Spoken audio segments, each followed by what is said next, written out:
The value of something is not determined by the dollar price. Value is the dots you connect for yourself. What can I do with this? How does this affect my life personally? When we talk about use case of Bitcoin, it's not just this one simple concept of using it as a currency. You have an asset that can be a collateral. You have now access to technology that you can act as a bank. There is now platforms where you can tokenize, it's called RWAs.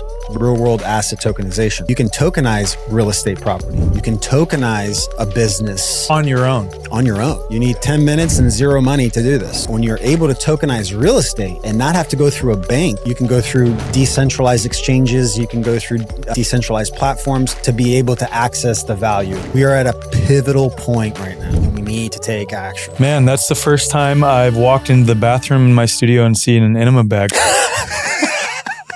I was inspired by Mike Cardamone. I was like, reverse enemas or reverse it was reverse urotherapy. Yeah, reverse urotherapy. That was hilarious. I actually didn't get to see his workshop at Confluence this year, but I know that he brought an enema bag on stage. He put water in it and then he put it down. It's like, shh. That's funny, man. That's funny. Yeah, it was good. Man, so I know that this will be a great conversation. You're a dear, dear, dear friend of mine, like legit one of my brothers. Love hanging out with you, been in person with you. I can't even count how many times now, which is great. Haven't gotten sick of you yet. You haven't gotten sick of me, which is good. No. And yet I haven't had you on this podcast solo yet. You did come on with Arai to talk about peace through trade and all that. But I want to give you the floor time to share your gifts and what you bring to the world because it is incredibly powerful. You've taught 2 workshops now at Confluence, and those are always very well received by the people who attend them. You've helped walk me through some of the stuff with crypto and just alternative ways of investing and really strategizing to make money and grow financial sovereignty because I am basically inept when it comes to all that stuff. So I appreciate that. We got our gifts, man. You have your gift. I appreciate that. That is not one of my gifts at all. So thank God I have a brother like you to help me out with it. So because you haven't been on this podcast solo, I think it would be appropriate to start with your sort of journey coming from accounting into sort of crypto and then all the stuff that you do now. Yeah. I started my journey with my family business. My dad, when he came to the US, started an accounting firm. I was 15 when I started working there. So I was preparing tax returns, 15, 16 years old. Imagine sitting, in front of an accountant and it's this 15-year-old. But I loved it. I actually was really good at it. I was doing 1,000 a year probably. And I did it for 1,000 returns a year? 1,000 tax returns a year. Wow. And as a 15-year-old. Yeah. Until I was, for 10 years I did it. So until I was about 24, 25. And really got to know that side of things, what it is in the public sector, what it means to structure properly, like using the tax avoidance strategies within legislation, within the IRS code. And I was introduced to crypto when I was still an accountant. The IT guy who got married my cousin, he walked in the room and he's like, "Have you heard about Bitcoin?" And then he landed the 10-page white paper. And I'm like, "No, what is this?" And I read that white paper and I was sold immediately. I mean, when I read it, it broke down a different option, something alternative. And I was always about that. Did it click for you? It clicked instantly. Was it the actual Satoshi Nakamoto white paper? Yeah. Like the white paper? Yeah, okay. the 10-page white paper. And it was written in a way that was there was a lot of math to it. So it kind of, I was able to connect to it quickly because of that. But also the way that he described it was just very alternative. Or whoever, he, her, whatever. Yeah, whoever. Who knows? Yeah, they, them. But then after learning about that, that's when I really started to look at things a lot differently.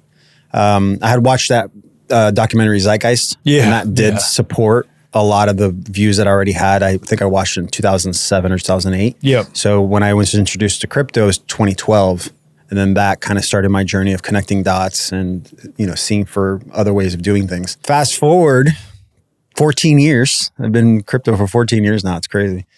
And the last 4 or 5 years, was a journey of just trying to share this information with people, especially after having so much success in it. In the beginning, I started with mining, traveled to China to try to make agreements with a company there, a factory that was making these miners. Was able to start up a little business with selling miners in the beginning. No way, in China? Yeah. Dude, that's so wild. Yeah, and I would have it shipped to the U.S. and then distributed in the U.S. I started actually going down the road of trying to manufacture our own ASIC chip. So ASICs are application-specific integrated chips. They put them on like race cars, like on their individual wheels, because you need the programming for each wheel. And this is what is like the processing power for the blockchain protocols, for Bitcoin. And it didn't go through, we didn't actually finalize that. But since then, I've just been, it's been a lot of day trading, a lot of angel investing in the crypto space, and became very successful in it. 2017, 2018 was like the top of that success. And that's when I started to I need to share this with people. I need to share what's going on. And so for 2 years, I started to try to create this academy and try to create this conversation around it. And then 2020 hit, right? COVID. And then that kind of brought me to another level. That's when we connected. We started talking about all the things that were happening, and we're like, no, this is not happening. We're going to talk about what's real here. And that brought on a whole other level of, community and dots that I connected in my own journey of the importance of that. Because I did feel myself getting sucked into just being online all the time. Yeah. Just being in front of the computer pretty much all day. And then when COVID happened, it kind of inspired, okay, we need to come together. We need to be physically together with each other and talk about this stuff and create solutions. And that's been the last 5-6 years now.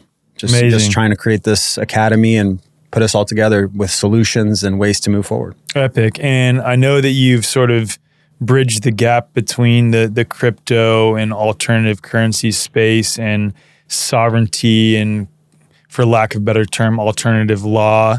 And you talk about that quite a bit, and we'll get to that later in this conversation.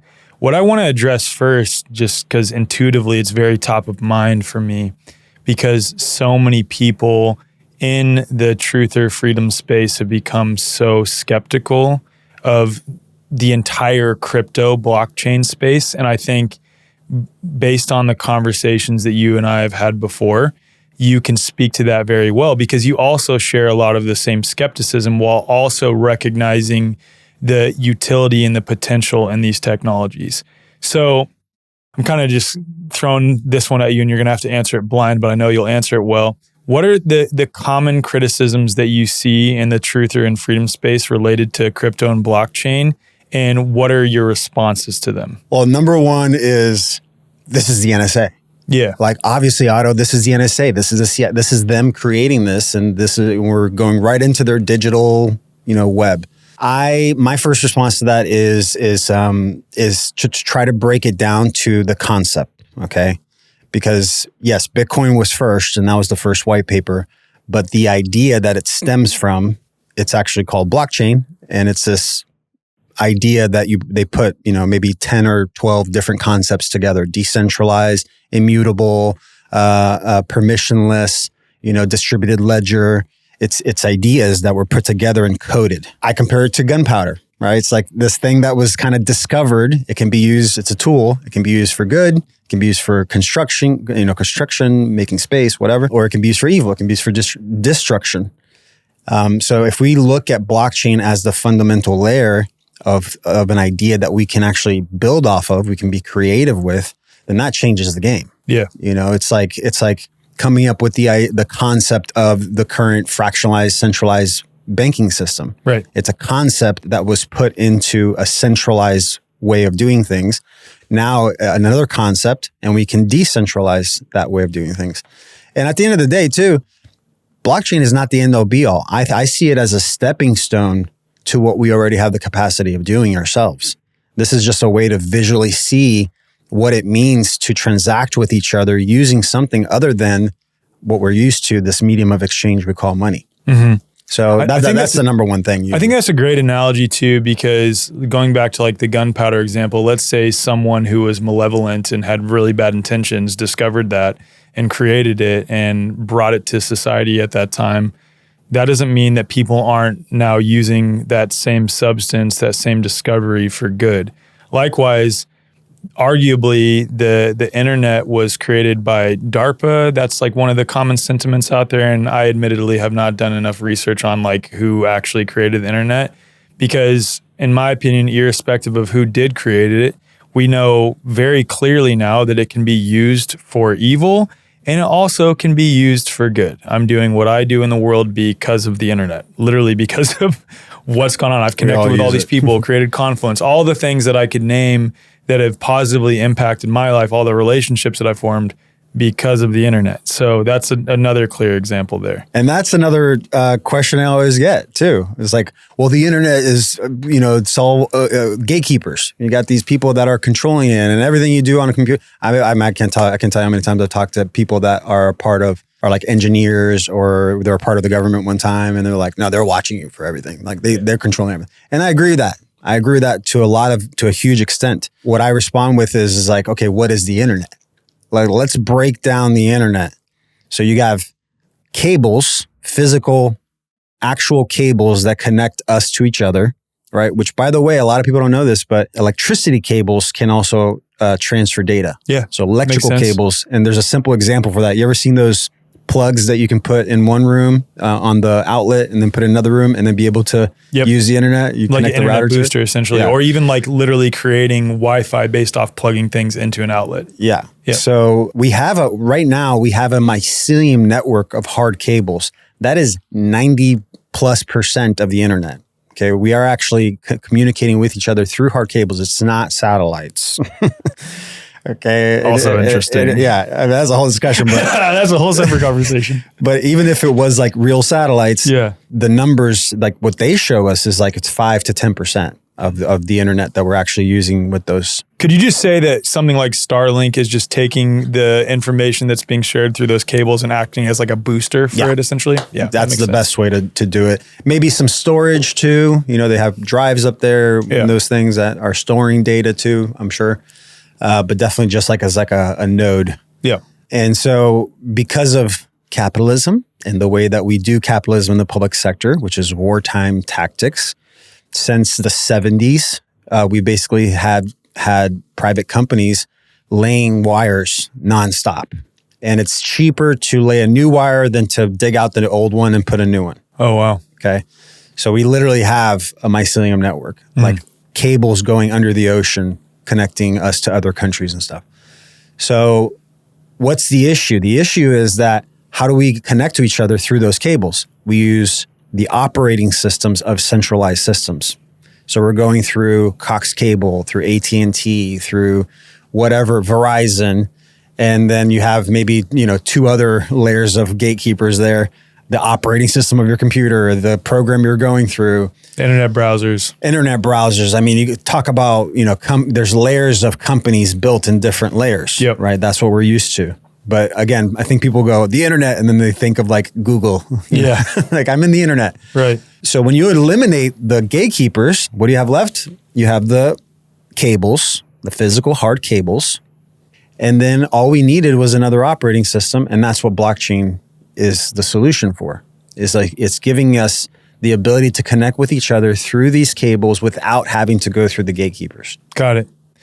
So describe to me, because for most people, including myself up to this point, in order to access things that utilize blockchain technology, I'm primarily seeming to go back to those same or other centralized authorities in order to access that technology that is fundamentally supposed to be decentralized. You just hit the nail on the head, man. I know so many people in the crypto space that still perform with the technology or are building the technology in the public. Yeah. Right? They're still building inside those gatekeeper sandboxes. Yeah. You don't need to do that. You don't need to go and do that. Like we have a few platforms that we use that I know that the user interface experience is probably AWS. Amazon Web Services. And then that pulls data from the blockchain. Okay. So the data itself is blockchain, but your experience is still going through the gatekeepers. Got it. Yeah, it's just like Coinbase, right? Like, so Coinbase, essentially, you're using a centralized organization that has made it very convenient to access crypto to some degree and access blockchain technologies, but they're ultimately just taking that user interface that is very convenient and centralized and pulling from what is fundamentally a decentralized network. Yes. And one thing that we say in crypto is like, not your keys, not your crypto. And that's what these central exchanges are doing. That's what since the Genius Act passed last year, and now, by the way, Clarity Act just got passed by the Banking Senate. And so it's on its way to get passed by the House, and there's going down that road, the Clarity Act. But that's down the road towards CBDCs, right? Yeah. So the Genius Act. Marjorie Taylor Greene, when I spoke with her, and then other people had mentioned this to me, that John Bush being one of them, that they're creating backdoors for CBDCs, although in the language that they share publicly, it makes it seem like they're trying to avoid CBDCs, but all of the acts that they're passing and in the fine print, it's very clear they're creating multiple avenues for CBDCs. Yeah, that's what I've noticed with all the regulation around crypto is that they'll build something like the Genius Act and say, we're bringing clarity to stable coin creation. And everybody loves that because it's going to give everybody the opportunity to create these stable coins. And then you have this little backdoor slipped in that's for their version of it. And in my opinion, it's going to be something like, it's not going to be called CBDC. Right? It's not going to be something that's very obviously happening. It's going to be a frog in boiling water scenario where the policy of the bank that you're a part of is changing little by little, like one step at a time. Yep. And all of a sudden in the background, the engine that represents the numbers you see on the screen will change. Yep. And you're not going to know.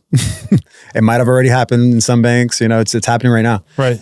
And you're going to try to remove your money, and they're going to, they're either going to have limitations, which they already have. If you're trying to take out a certain amount, they'll ask you 30 questions, or you'll be able to transfer, and then you go try to spend it. And then that's where the programmability of that currency will start to, it won't matter if it's in Wells Fargo or Bank of America or Amazon, and their account there. It won't matter where it's at. The money itself will be programmable at that point. Yeah.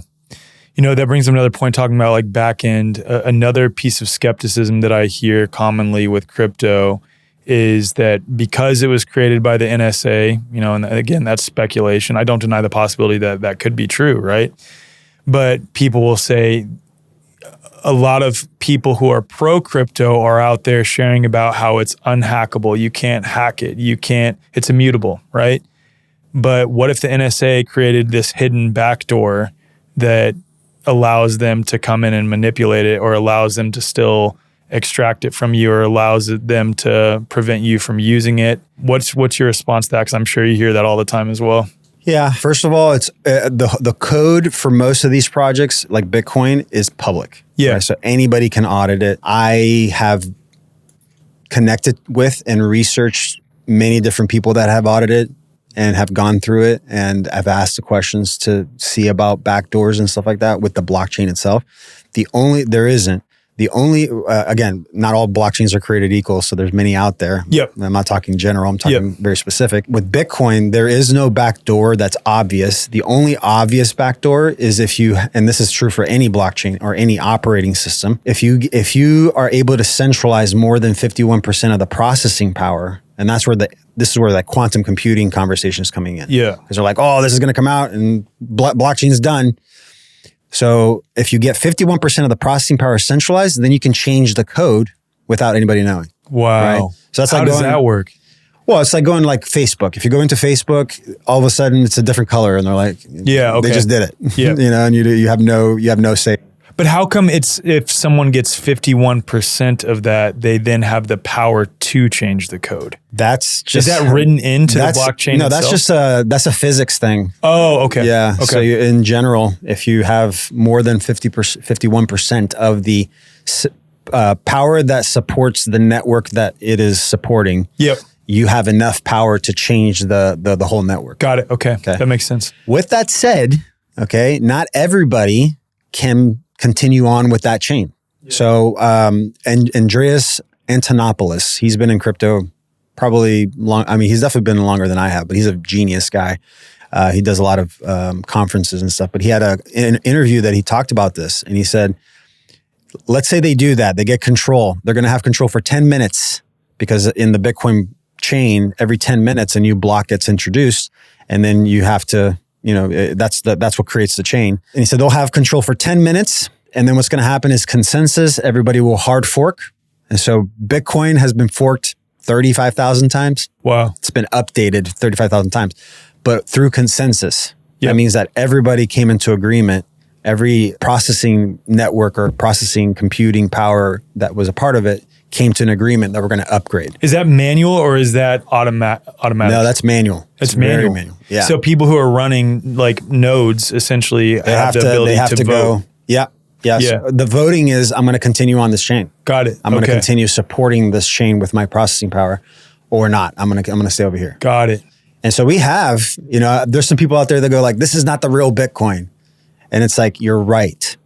It's not. It's the 35,000th edition of it. It's just the one that everybody agreed that is going to move forward. Yeah. So there are other Bitcoins. There are like hundreds of other Bitcoins you can choose from. Do they have the same value? Do they have the same code? No, it's all different. Just like so when you go onto Coinbase and you purchase some Bitcoin for them, like that's what most people do, right?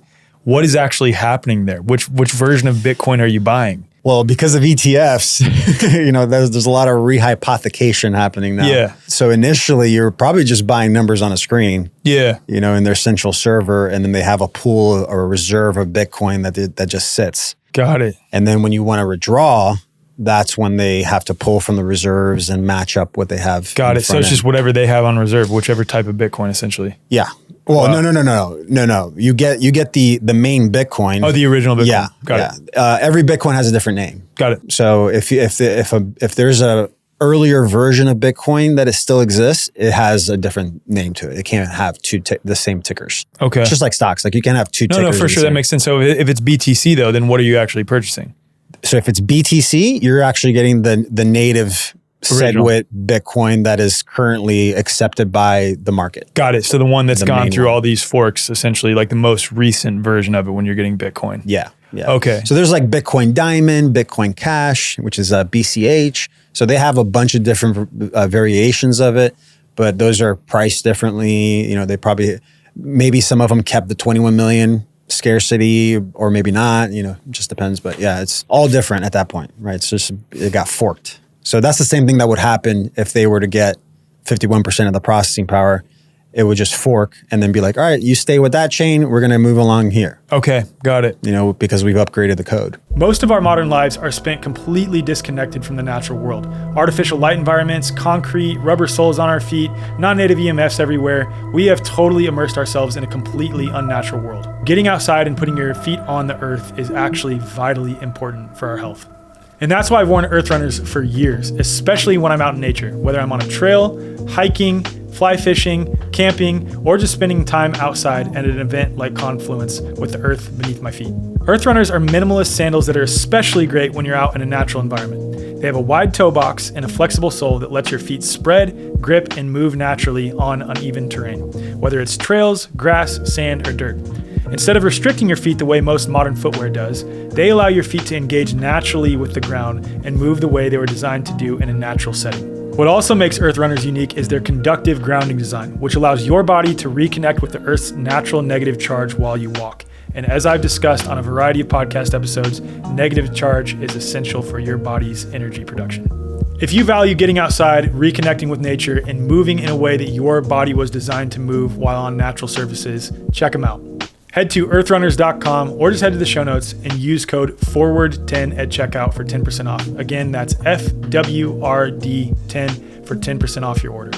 If you're ready to rewild your health and walk in deeper alignment with nature, then check out Earth Runners and feel the difference from the ground up. Okay, so basically what I'm getting out of this is even fears of some central authority coming in and taking over 51% of the processing power. There's even some steps or some, what word am I looking for? Some defenses against that, essentially. And you don't lose out. And this is a cool part. A lot of people don't know this, but when a project forks and you're holding some of the coins for that ecosystem, when it forks, you now get the new fork as well. Got it. Because everything copies over when it forks. So is that intrinsic to Bitcoin itself? No, that's any blockchain. Okay, yeah. So that's what I meant. Sorry, to any blockchain, that it is constantly adding more blocks to the chain.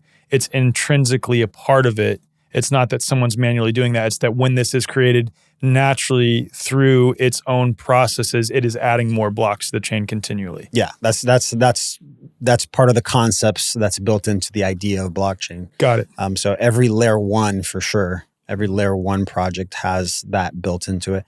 Layer 2 is a different conversation. Yeah. I want to talk about the layers too, because like that I'm also confused on. So I want to reference my episode with John Bush. I don't want to get too much into the weeds on Bitcoin during this, because that's like where we focused the majority of that episode on.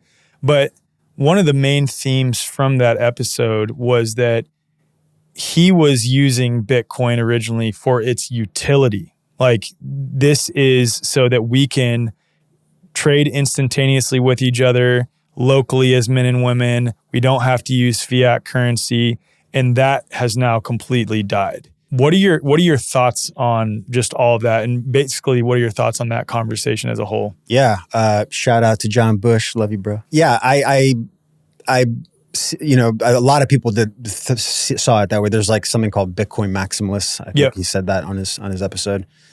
And people that believe like this is it. This is the alternative. This is the way to do things differently.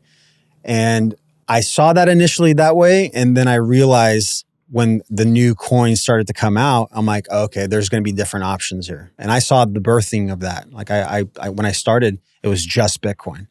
And then all of a sudden we had Litecoin, and we had, just the different variations of it. And I realized that maybe 9 or 10 years ago, I realized like, oh no, this is a reserve. This is something that we can use as a backing, just like we do gold. But we need something else that's going to facilitate, the transacting and the exchange of energy that we do with each other. And this is just going to be the people's reserve. Yep. So yeah, when it comes to use case, I think that's also a really important conversation, because most people come in and they just want to speculate. Use case, and this is the comparison I give, is like gold, right? If you buy physical gold and you bring it home and you're like, I'm decentralized, or I'm sovereign, I have, physical gold in my hand, I have to ask you the question, what are you doing? Yeah. Oh, I'm waiting for the price to go up so I can sell it. Oh, you're speculating. Right. Might as well go buy the paper version. Right. You do it. It's much faster and more liquid. If you melt it and you turn it into jewelry, you turn it into technology. Okay, now you're in control. You're using the use case of the asset to, create something as a creator. Same thing with crypto. Same thing with blockchain. The use case with crypto can be much more creative. You can do so many more things with it. So when we talk about use case of Bitcoin, it's not just this one simple concept of using it as a currency, but like, hey, you have a collateral, you have an asset that can be a collateral, and you have now access to technology that you can act as a bank. Yeah. Like, imagine what you can do. Like, imagine you being a bank and you have gold reserve. Like, what can you do with that? Right. So the same thing with Bitcoin. We just have to see it through that lens to be able to utilize it properly. That makes sense. That makes a lot of sense. I want to talk about that too, like actually like using it as a bank. And I know that there are ways you can like take loans out against it that you may not even need to pay back necessarily. Collateralized self-lending. That's what I call it. That's wild. What are the other points of skepticism that come up? Like the other common ones? I'm sure there's so many different types. We could devote a whole episode to that, but just like some other key points of skepticism that come up. I know one that has consistently come up for me, I guess I could say, is I'm looking at the state of the world right now. I'm actually, as of today, going to be publishing an article because I finally see the converging lines and like how it all plays together between what's going on between Iran, the US, and Israel, and the El Nino weather patterns that climatologists, not that I lend any credence to what they say, but even the Farmer's Almanac is saying like, hey, the weather's going to be pretty volatile this coming year, from my understanding. And then also with AI data centers, U.S., Israel, Iran, and then the El Nino weather patterns, I like see converging lines between all those things essentially. And it's becoming very crystal clear, because as of this moment, 3 days ago, my flights that are set for November, we're recording this right now in the middle of May, my flights in November to Australia were preemptively canceled by the airline. I saw that. Because of skyrocketing fuel prices. Yeah. This is what they stated essentially, this paraphrased.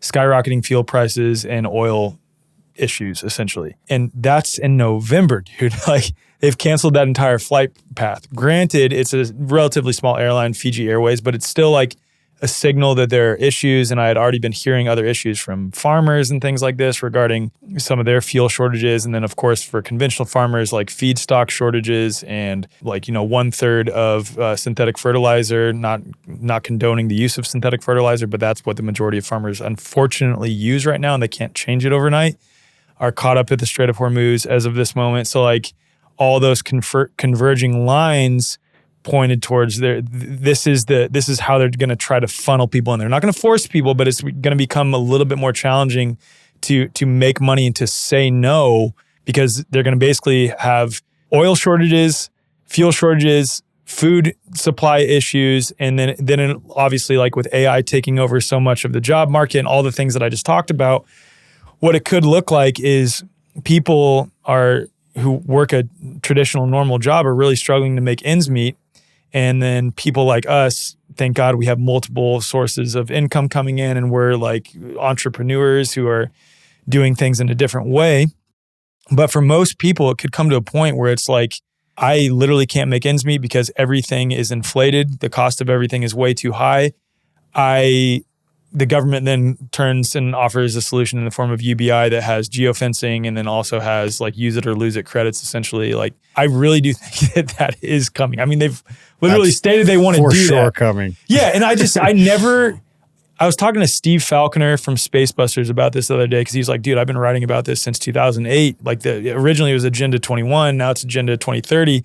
And I was always wondering like how they were going to make this happen, especially because now everyone's like, no, like everyone's resisted to this idea. So many people have woken up to it right now, right? And they would have to create a quote unquote necessary justification for it, where it's like, oh, unfortunately, we have a shortage of oil. Unfortunately, we have a shortage of fuel. Unfortunately, we have food issues because we just had to attack Iran. We just had to do that. And unfortunately, they closed the Strait of Hormuz. Oh, and unfortunately, there's this weather pattern happening that is the most volatile El Nino patterns. And since El Nino patterns have been measured and recorded. And unfortunately, there's aliens. And unfortunately, there's a hantavirus outbreak. Hantavirus. Yeah. Unfortunately, all these things. So, we're going to have to ration energy. Like, we're going to have rolling blackouts for people. And unfortunately, we're going to have to say that you're only able to travel on Wednesdays and Fridays because we have to ration fuel usage. And so the point is that this is the justification that they'll use in order to offer the solution of a UBI. It's like now all finally clicking to me. Mm-hmm. And I don't say that in the spirit of fear. And I say that in the article that I write related to this. All that to say, for me, I'm looking at that, and even a little bit prior to this, and I'm like, doesn't it make most sense to have my savings, if I have any, because a lot of people are struggling to even have savings at this point, tied up in some fixed tangible assets like land or like water catchment systems or growing your own food or a combination of those things, and then sort of look at crypto and anything related to that as secondary and those things primary. And of course, it's going to be tailored to each individual's needs and like what their priorities are. So this is very generally spoken, but that's always been in the back of my mind. And again, like I do have some crypto and stuff like that. You know what I mean? So I just want to hear your thoughts on that. Yeah, I don't disagree with you that it's important to have tangible things you can touch, right? Yeah. Because I learned very quickly in the last 5 years of learning the private sector stuff that there is legal ownership, right? Owning something through legislation versus possession-based ownership. Yeah. You have possession of it is in your hands, right? Yep. They say 9/10 of the law is possession. So I think it's important to have tangible things like real property. Even have gold, silver, like have things that you can tangibly touch. What I love about crypto, and this is why I think use case, that conversation is so important. Crypto, it's not just about, oh, these tokens or this coin and this thing that represents this technology, right? And that's what people focus on because they want to speculate, they want to make money with it. But what does value mean to you, right? The value of something is not determined by the dollar price. The dollar price of something is just the speculation market, which is what somebody's willing to buy or sell something for, right. Period. Value is the dots you connect for yourself. What can I do with this? How does this affect my life personally? So I'm going to tell everybody listening, that is the best way to approach any investment, anything that you're going to do, not just listening to what other people are saying or what the dollar price is saying or what the narratives are saying. So going back to technology and storage of value is what you're saying, basically. When it comes to use case, there is now platforms where you can tokenize. It's called RWAs, real world asset tokenization. You can tokenize real estate property. You can tokenize, a business. Like on your own? On your own. Wow. Yeah. You need 10 minutes and zero money to do this. And what is the benefit to tokenizing it? Right. So if you put all your money into real estate and then you want to use it or you want to sell it, well, you got to ask for permission to use it a certain way. You got to, go through the banking system to be able to sell it or get somebody to, get a mortgage. There's all these centralized parties, right? Third party gatekeepers that are going to keep you from being liquid. Yep. And I think that's the issue now. My goal in life is to stay as liquid as possible. Yeah. When it comes to my financial situation. And that doesn't just mean cash in the bank. It means how quickly can I move this value? How quickly can I, or if you have an emergency that happens, how quickly can I liquidate? Yep. Yeah. Allocate and separate it and then that. go to the emergency. Yep. So that you got to keep that in mind. And so when you're able to tokenize real estate and not have to go through a bank with that RWA, that token that represents the property, well, you can go through decentralized exchanges. You can go through decentralized platforms to be able to access the value in that property. Are enough people using it at this point to make it actually worthwhile? Since the Genius Act, it opened up a huge door for RWAs. There's one big one I know. I forgot their name now. I forgot their name, but they are doing blockchain-based HELOCs. So you can go there with your property if you have at least, I think it's like at least $20,000 or $30,000 in equity. They'll tokenize your asset for you, or they'll tokenize the property, and then give you a stable coin loan against that RWA in like 10 minutes. No way. Yeah, their system is set up to go really quick, and then you get the money the same day, basically. Wow. So, I mean, compare that to a regular bank. Bro, how long that's does it take incredible. to get a HELOC? Yeah, that's amazing. So, that's just one example of what you can do. And so, again, I think it's about how we're relating to this technology. And unfortunately, everybody's just used to speculation side of things. Yeah. And just like buying, selling, and just looking at the dollar price of it. Yeah, that makes a lot of sense. I think that's where most people are at. I think that I'll say outside of you and John Bush, most people that speak about crypto still struggle to break it down in layman's terms where like a 75-year-old who can still barely use FaceTime can understand it.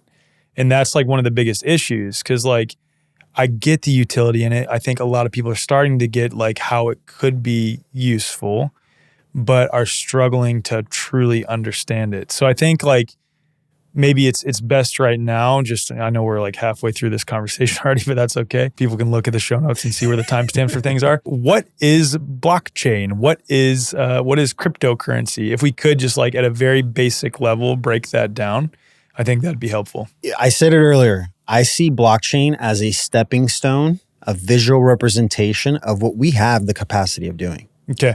So I think where people get stuck, I think it's because of just the educational indoctrination and the normalized way of behaving, normalized behavior, what we see on TV and TV shows and stuff.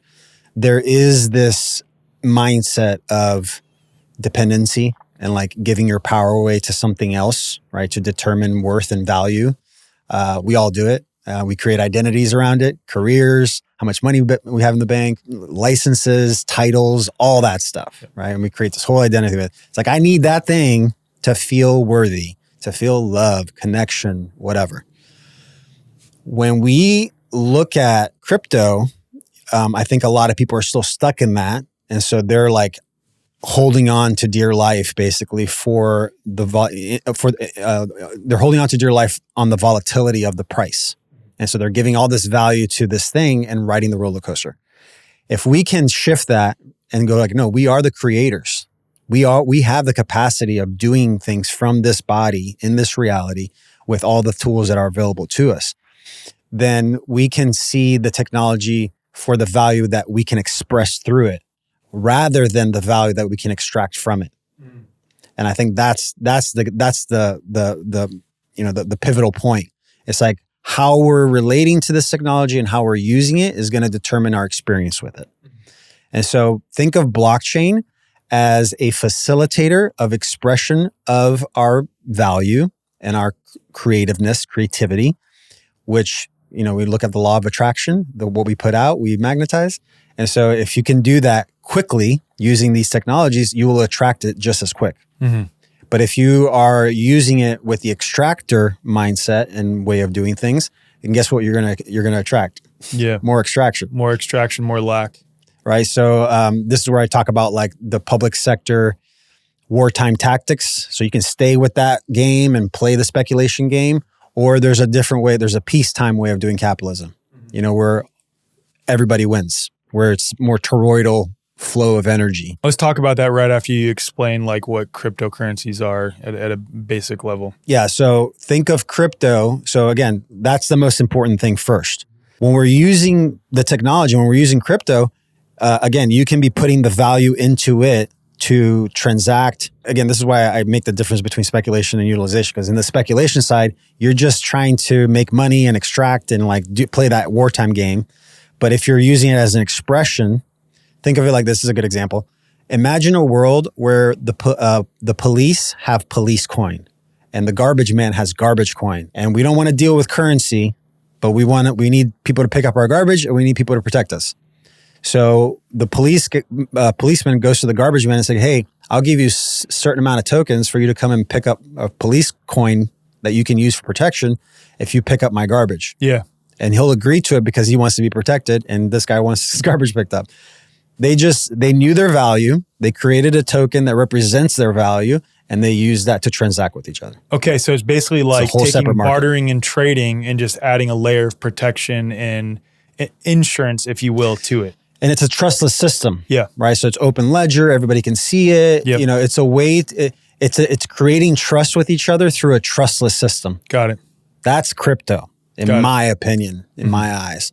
But again, it requires recreating those relationships, identity, dependency, and then you are the creator. Let's create.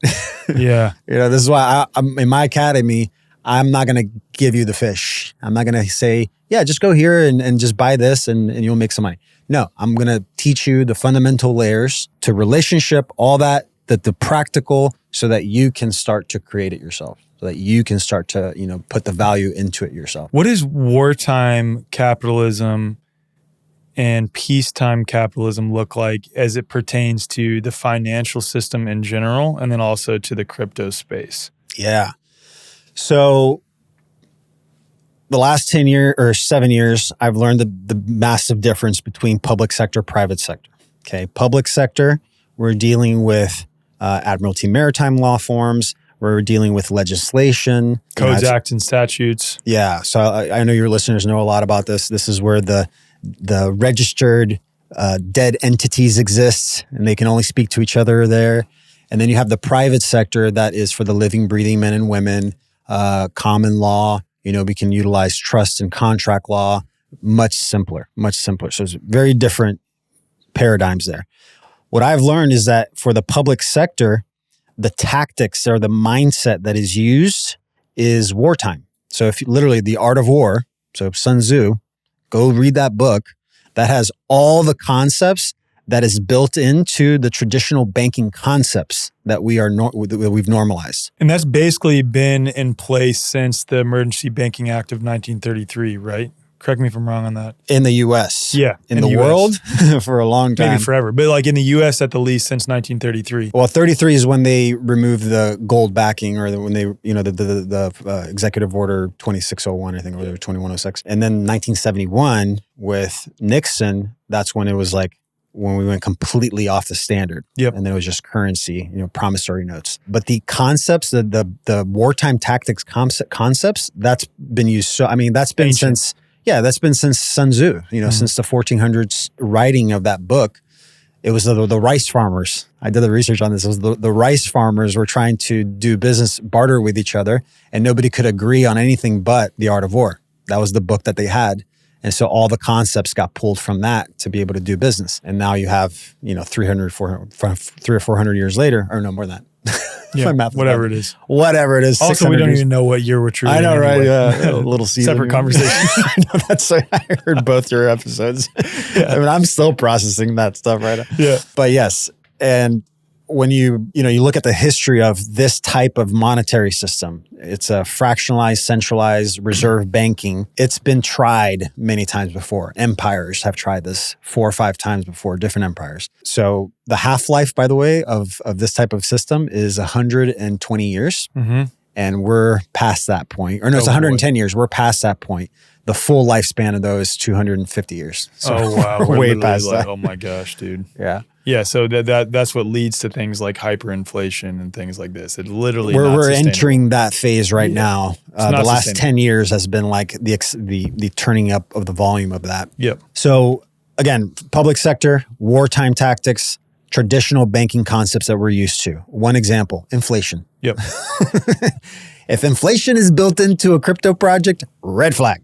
Yeah. Why do we need this? There's no reason for this. Yep. So, and there's, I always say, like, if you're going to do business with someone and they're talking about their past experiences and they go like, yeah, and then I did this and this, and then they tell you, it's just business. Dude, I can't stand that stuff. Nothing personal. It's just business. Especially when it's like in the truth or freedom consciousness space where you expect people to like not want to do things the traditional way, because that's the whole point, is to not mimic what they're doing because it's disastrous. Is when people are like, yeah, this is, it's just business. I'm like, dude, no, like we're supposed to like actually care for each other and love each other. And that should come first. It's not just business. Not just business. No, it's not. Like when somebody tells me that, I'm like, oh, you're in survival mode. Yeah. I can't stand everything. that. Everybody's against you and you're trying to extract as much as you can. Yeah. Got it. So that's wartime tactics, right? It's the pyramid flow of energy. Yep. This is how I represent it. So you have a structure that siphons from the many, goes to the few. Yep. Okay. Would another aspect of that be usury, which is like loaning money at insanely high interest rates? Like, I mean, usury is financial slavery. Yeah, that's what I'm saying. Like that is that's the worst of that kind. That's so pervasive in this realm, though, and in the banking system now. Like they'll gaslight you and say that no, we're not charging super high interest rates. I'm like, relative to the context of inflation as well, and how it's becoming increasingly more challenging with the cost of living, this interest rate is insane. Like maybe your interest rates only went up a little bit, or maybe, a lot of boomers will argue, well, back in the 1980s, interest rates to get a loan on a house were in like 20%. I don't know the exact figure, but I know that they were higher than they are now. But the context that is relevant there is hyperinflation and cost of living being absolutely absurd at this point relative to what it was back then.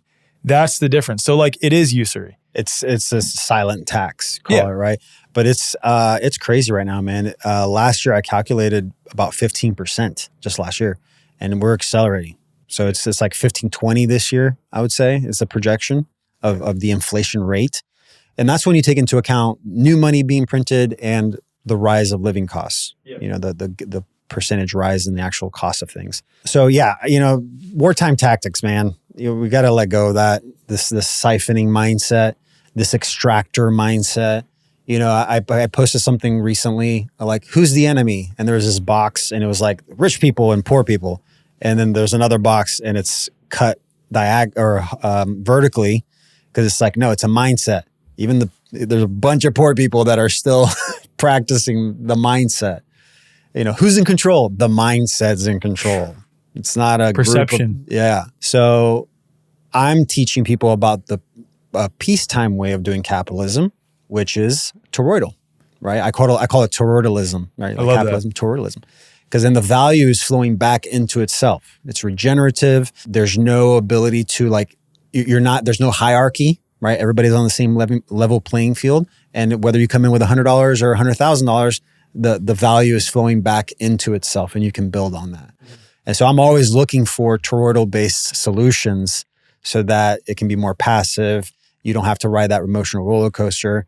But that is, in my opinion, the way to move forward.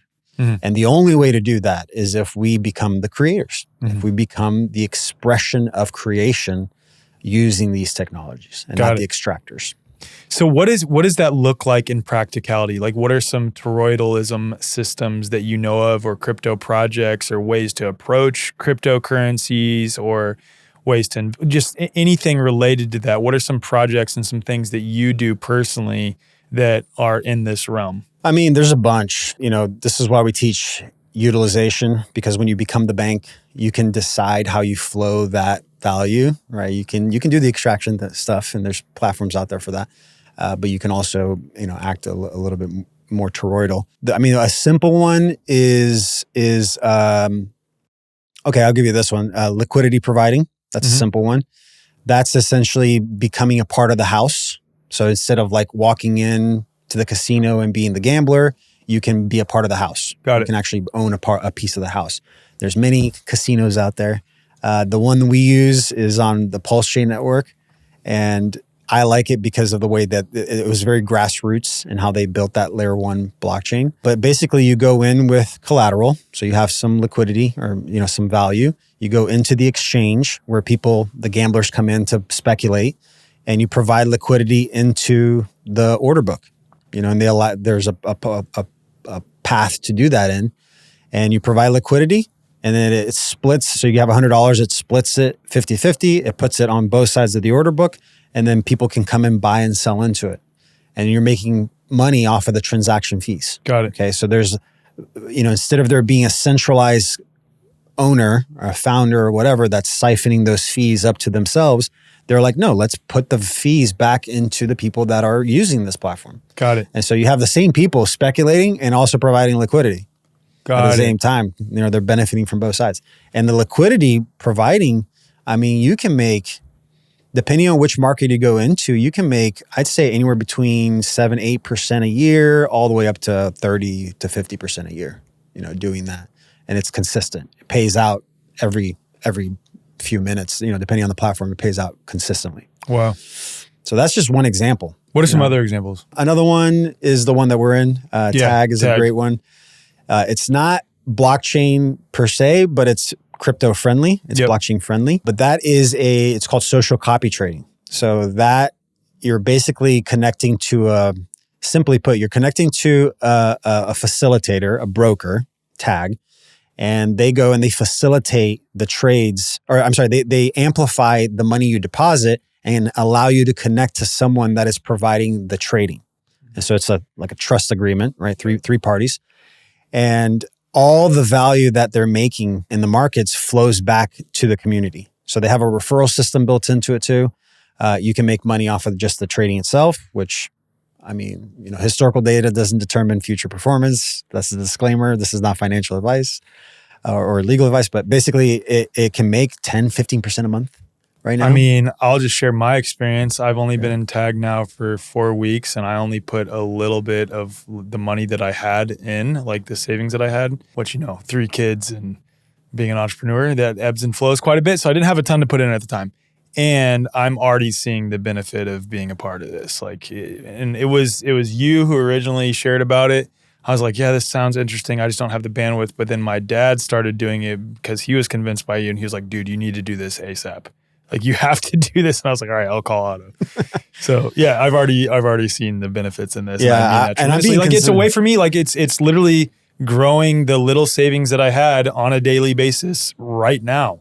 and I don't want to say exponential, that's probably the wrong word for it, but it seems to continue to compound on itself. So it continues to grow more and more each day relative to the previous days, which is incredible. Without compounding, it's making 10, 15% on the conservative side a month. When you compound, it adds every month, it increases by 3 to 4%, 3 to 5% when you compound. So you can double your investment in there probably every 3.5 months, 3 to 3.5 months. But yes, and that's just the product itself. Which again, just to break it down, you're connecting to traders that have been doing it for 50 years, literally 50 years, probably. Maybe, yeah. And you know these 40, guys 50. personally. I think that's what like helps me is that you've talked with them.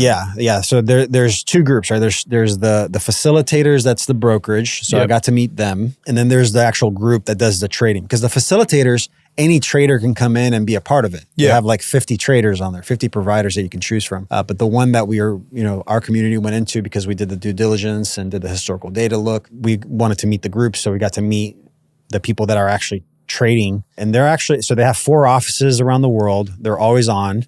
They use AI to break down the charting and break down the information, but the trading itself is manual. Mm-hmm. It's a man or woman that's actually sitting there doing the trades. Yep. And they're doing scalp trading. So they're in and out of a trade in 15 minutes or less, and just taking a little bits and pieces every day. So low volume trading. So they are they're the golden goose of this equation because of their strategy, because they're very conservative in how they approach it. But it's been so consistent. This is a great example of toroidalism because the tag company is not trying to siphon. They're literally, they're giving, they're allowing you to come in and amplify your investment and then make 70% on the profits. And then the 30% split on the profits, 25% of that goes back into a referral system. And it's 2.5% every level. And it allows you to build a network of people that are using the same product underneath you. So again, all the math that they've built into this strategy, into this platform, is all flowing back into, it's like, I've done the math, it's like 95% of the value generated is flowing right back into. And the more that people become a part of it, the more it grows itself, the more it helps you out, the more it helps other people out, the more it helps the organization out. It's a win-win-win-win. That's There's 4 parties that are winning hard. It doesn't feel extractive at all being a part of it. It feels good. And then other people that I know who have done it as well, that like, our buddy Adam, like he's a part of it. He's like, dude, you got to be a part of this. That was the other one that was like, you need to talk with Otto. And I was like, all right, I got to set aside time for this. But I mean, that is a perfect example. And it feels like toroidalism because it's like a feedback loop into itself and it's helping everyone who's a part of that system win. Everyone. Yeah. And so like, toroidalism can be built in anything, especially when it comes to technology and code. I see it a lot in crypto. There's obviously a lot more speculation projects and siphoning projects, and that I call it indoctrination scams because they were developed by coders. It's all coming from lack. Yeah. It's all coming from lack ultimately. I mean, I can share an example in my own life of toroidalism outside of crypto. I don't think that my partners in Confluence would be upset with me sharing this. I think this is a perfect example. So Confluence 2025, obviously, from the attendee perspective, from everyone who's a part of it, was a beautiful, incredible experience. Don't get me wrong. And on the back end of that, we barely made anything. And in fact, like the way forward, because we decided to fully pay for the stage talks being filmed, when we also incorporated that factor, we actually like lost money on the event. And we were at a very, very rough financial position that only got worse over the rest of that year. I would say a large piece of that was my lack mentality. And so after that initial Confluence, all 3 of the partners, Molly being one of them, and then Mike and Lindsay being the other third partner, and then the way forward being 1/3, all came in with our own stuff and our own narratives in our head on like where we felt used or betrayed by the other partner, or like we felt taken advantage of, or we felt that we didn't get a fair share of our cut relative to the work that we put in. We felt undervalued by the other partners. And it was all based on us feeling lack because we were all in what was like pretty rough financial situations individually. And like we almost did not do Confluence 2026.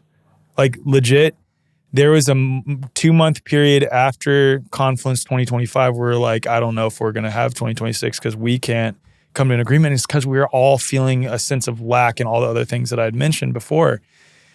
And I'll speak for myself. Like I had a lot of like lack feelings coming up because my reality was showing me that like I was not financially thriving. I was barely making ends meet on a monthly basis and like just not in a good position. But it was the mindset that has to change first. And it really is true. Like that comes first and then reality will reflect it back to you. And then over the series of several months, like financial situation got worse and worse. And I finally got to a point of having to address that mindset, having to address like, what am I doing that is causing this to reflect in my reality?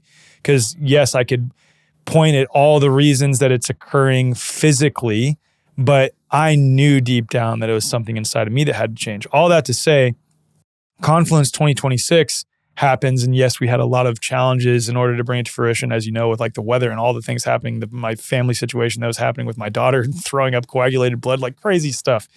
And we actually like made money this year on an event. Like, and that is very hard to do, period, on events, festivals, but especially in the niche space that we're in relative to, you know, festivals like Coachella and stuff like that.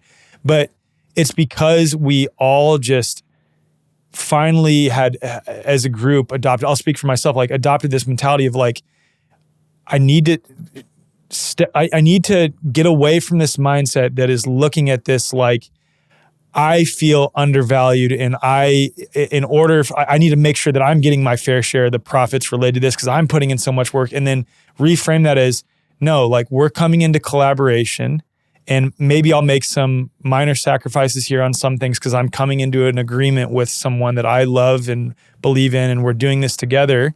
And if we just trust that as long as we have the spirit of collaboration, the spirit of toroidalism, and not like extract and not fear the other extracting from us, and just trust each other, it will work out. And dude, it did. Like in a massive way. It worked out. One thing that I always say, and then maybe this is a good little moment here, but what I've learned is, and I boil it down to two big things. If you want to attract more of the medium of exchange, okay, if we want to attract more cash, more currency, there's two things that I boiled it down to. And you kind of explained it there with all those examples, but I think I've narrowed it down.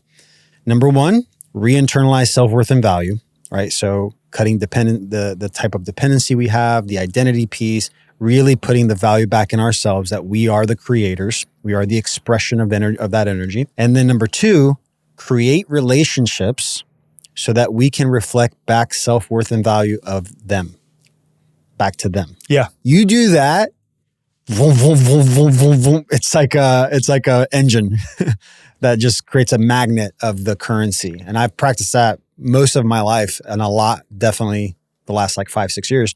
And I've noticed that that's what happens. People are like, I don't know why I want to tell you everything, but I want to tell you everything. Or I don't know why I want to work with you, but I want to work with you. And it's that magnetism, you know, that brings people in, that then the money comes along with it. And that's so hard for people who are in tough financial situations. Like if you had told me this a year ago, I would have known deep down that you're correct, but I would have found all the excuses for why, like, no, this is happening in reality. This person did this person extracted here, this person undervalued me here, I gave too much of myself here.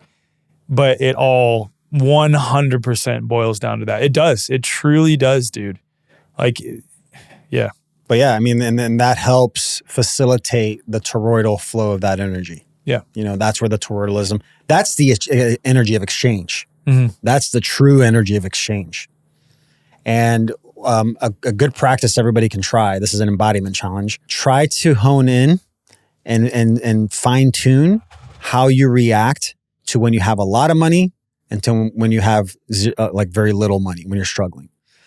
How your body reacts to that is how you are currently relating to what it means to exchange energy. Mm-hmm. And so like the money thing is so prominent in most people's lives that most, I believe, tend to bring that into the relationships. Mm-hmm. You know, it's like I got used to it in my life, like especially in the last 5-6 years, and I've been having to really practice this for myself. But you know, when I'm meeting new people, I can't help but go like, what's your intention here? Yeah. Like, are you trying to get something out of me? Right. Or you really just want to talk to me? I can't help but think that, you know, and that's just like, my own challenge right now. Yeah.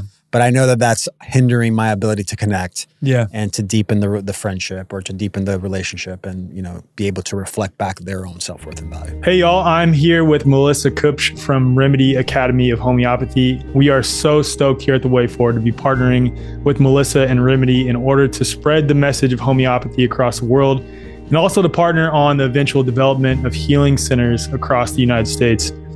People are pretty quickly coming to realize that frequency is the future of medicine. We are witnessing the great resurgence of homeopathy right now. We're really moving away from that suppressive medical model, whether it's for eczema, asthma, hormones, fertility, anxiety, depression, trauma, whatever it is, it all starts as energy in the person's field first. If we change our field, we can completely change our life. Our 2-year academy is open worldwide to anyone who wants to become a homeopath. We've got 5 lecturers and we currently have over 500 students enrolled, which is record numbers in our field. A career in homeopathy is amazing for anyone who wants flexibility in their work and who wants to be valuable in creating this new world. We have stay-at-home parents enrolled. We have ex-medical professionals, grandparents signed up who want to learn how to heal their grandchildren and pass on that invaluable knowledge. We even have husband and wife teams. So my husband enrolled in the course with no prior knowledge of health as a background, and he is loving it. Kylie is also enrolled as well. So my partner is, and she's so stoked to become a homeopath and to be helping to spread this message across the world. The thing that we hear from so many of our students is, I found my thing. Homeopathy is the key. We harness frequencies from nature and we alter the field of all creations. So if anybody wants to join us or they want to know more about it, they can visit our website. Yeah, and all that information will be in the show notes. So if you want to learn more about Remedy Academy, also Remedy Collective, also some of the homeopathic products that they have, please just head to the show notes. All of that will be listed there. How did you navigate that? I know there is a point in time where you had absolutely crushed on crypto and then you, for a period of time, started losing a lot. So how did you navigate that during that time? And in hindsight, or if it were to happen again, what have you done internally related to your self-worth, irrespective of what is going on with your finances, to navigate that if it were to happen in the future? Oh, that's a great question. I rode that. I loved it, actually. It was stroking my ego, man, because I think, I was the youngest of 3 in my family. And this is also what I've learned. How we relate to currency is usually how we were in the dynamic of our family. Yeah. And where we were in that dynamic. So true. So true in my experience. So yeah, I needed validation. I needed massive external validation. Growing up, I was told, you're the last to speak and the first to get spanked. Último falar, primeiro apanhar. It rhymes in Portuguese. So Were you the youngest? I'm the youngest. Yeah, okay. Yeah, of 3. Yeah. 3. Yeah. See, I have the opposite. I was the oldest of 3. That's a whole different thing. Yeah, too. see, no, dude. Yeah. I'll set that aside. So I needed that validation. So when I became successful in crypto, I had all this money. And I started spending it like I had it. There was times I was spending $10,000, $15,000 a day for weeks. And the total of maybe 6 months, I was just spending like crazy because I was making so much with the rise of the dollar price of it all that I wasn't even thinking about it. So I was enjoying that. I was loving it. I was riding that roller coaster, loving it.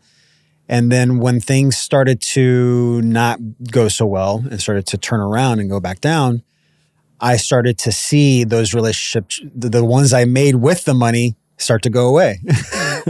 And I'm not getting that validation. I'm like, what's going on? And I could feel that. I could feel that darkening happening. So it was this brightness and then now this darkness coming in and little by little by little to where that probably went into 2019 into 2020 where I really started to feel that because that's when things were really starting to crash, especially 2020. So that's when I realized I was like, oh, this is my relationship to money. That I started to see it for what it obviously was because I went to such extremes. I tell people, I was like, money's not going to solve your problems. Money's going to fully express your current relationship to it. And it's going to just it's going to magnify the problems. It's going to bring them even more obvious to you. Shows you your true relationship with yourself, essentially. Yeah. And usually if you make it really quick, you're probably going to lose it really quick too if you don't recreate that relationship. And that's what happened to me. I made a lot very quickly. I mean, I'll tell you, at the top of, I put in $20,000 in 2012, or no, it was a little later, maybe 2014. And by 2017, it was $19 million. Wow. 20 grand. It's not that anymore. Lost millions. I mean, I'm probably down to like 4 or 5 million now. But yeah, that downward, going into that darkness, I started to be aware of that current relationship with it. And then I realized, I was like, I need to focus on my own perspective of this and my own relationship to it instead of just looking for this external validation from others. Like I am that's when I started to realize like I am the thing that's giving this meaning. I'm giving all of this meaning. I'm giving all of this the value that it doesn't deserve. I'm the value here. Yeah, I mean, and that's the journey. Like, there wasn't any one specific moment. It was just connecting those dots, and then eventually realizing and building the academy, building the community, and seeing how much value I was getting out of that and those relationships I was creating. Yeah, and then I was able to kind of shift away from the grind. Like going after money all the time to like, no, I'm just going to focus on this, build relationships, create community, create connections. All of a sudden, all the money started to flow. The opportunities started to flow. Even this copy trading thing was one of my students that had been with me for 4 years. Oh, wow. That he went out. I appointed him my head of passive income. And I said, hey, find things for me, find solutions that we can bring into the community. And he went out and found this.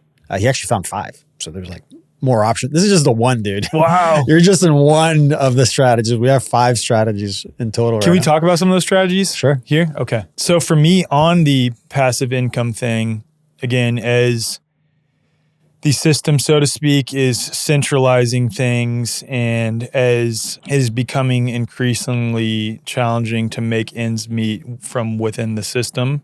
I think it's important for people who have the means to find passive income strategies wherever they possibly can at this point in order to have financial freedom, which gives you freedoms all over the place, of course. For me, even like my perspective on multi-level marketing, as much as like even that term, like, like it just, I don't like it. I am a part of an MLM with the LifeWave patches, and I'll just share as a quick aside. 2 weeks ago, Kylie and I went to Hawaii for a LifeWave incentives trip that we won. And my stance is still firm that like, no, not everyone needs the patches. There are some people who are at the event that like, oh, everyone needs to be on. I'm like, I don't believe that with what I know about the human body and our relationship to the natural world. Like, I don't think everyone needs them. And that being said, some of the testimonies from people there with their kids, with their pets, of course, they themselves, which someone could argue, well, it's just placebo. But when it comes to their kids and pets, like one example, this one chick, her son was literally about to lose his eye because he was attacked by a chicken and the talon went through his eye. And the surgeon confirmed like, yeah, he's going to need a prosthetic eye. Used the patches for 2 to 3 weeks, and she was skeptical of them too, and then went back for the appointment to actually verify what type of prosthetic that they needed. And the doctor comes in after doing an ultrasound and analyzing the results and says, we're having a little bit of a different conversation than I had thought we'd be having. Somehow his retina has fully recovered and he doesn't need a prosthetic eye. And that's just one of many examples. The point being with MLMs, it's like, if it's a legitimate product, is there anything bad about that? Because that's another example of toroidalism. Like the more people are in the ecosystem, the more people all make together. And that's a way to make money outside of, working at Chase Bank or something like that, or being in the Department of Defense or something like that. Obviously, those are extreme examples. But the point is, it's like my whole opinion has changed. I don't see any issue with doing that. I actually think that MLMs, if the product is genuinely good, are great. They're great. It's an example of toroidalism. I think there's just such a negative connotation surrounding MLMs because there are some shysters out there and some products that are sketchy out there, of course, that have given it a bad name. And then there's like very aggressive salesmen, like the typical scenario where you haven't talked to someone in 6 years, like one of your high school classmates, like, hey man, love to connect. by the way, I have this thing. I'm like, dude, I cannot stand that stuff. It's happened to me a few times with like these supplements and things. I'm just like, oh my gosh, I can smell it from a mile away. But passive income is going to be incredibly important moving into the future, I think. And Catherine Austin Fisk said it perfectly at Confluence that the currency of the future is going to be relationships. Yeah. So I think it's the organic direction that we're moving towards, where there is more value in, like, instead of marketing or putting, an advertising up, just put it into a referral system and then have the people speak for you on the validity or the integrity of the product. And yes, I agree. The better the product, the easier that is. It actually makes sense to do it that way, because then you're getting people's experiences rather than just what you see on an ad. But yeah, I think that moving forward, we need to find different solutions, different platforms, different tools that are going to allow us to do that. That is not where we're not going to be dependent on centralized systems or centralized authority or, this hierarchical structure that is normalized in public sector wartime tactics, and come to a more, I think biblical. I think if we go back to ecclesiastical law, that's where the fundamentals of law is ecclesiastical law. When you go back to that, it's relationship. When two or more are gathered, right? I'm in your midst. And I think that when we can ground into that, that's when things start to change. By the way, where two or more are gathered, that's what I always remember it as. But another example of a Mandela effect, apparently now in the Bible it says where 2 or 3 are gathered. I know. I heard you say that on the podcast episode. Dude, that's literally what it says. And I always remember it as where 2 or more are gathered. But I remember, that's so weird because I remember it differently. Yeah. Or like the Lord's Prayer, forgive us our trespasses. That's what I always remember. If you go look at basically any Bible, I had my aunt do this recently. Go look at the Bible that you have in your house. I first had to recite the Lord's Prayer. I'm like, all right, go look at your Bible. And it says, forgive us our debts. Yeah. Like, I don't ever remember hearing that. Me neither. It's in every Bible that I've seen. I'm like, I grew up in church, and I sang a lot of songs in children's church. And I was like, that's not how we sang it. No. It's here. Right, exactly. I have it in my memory. You're not going to gaslight me and say that this is what it's always. No, it has not been this. But yeah, toroidalism, I think it's about relationships. And, I have my own experience with LifeWave. My dad was able to, his hair came back, like it was gray and white. And now there's more dark hair coming out. His memory came back. He's remembering things from the past, like way when he was younger that he had forgotten.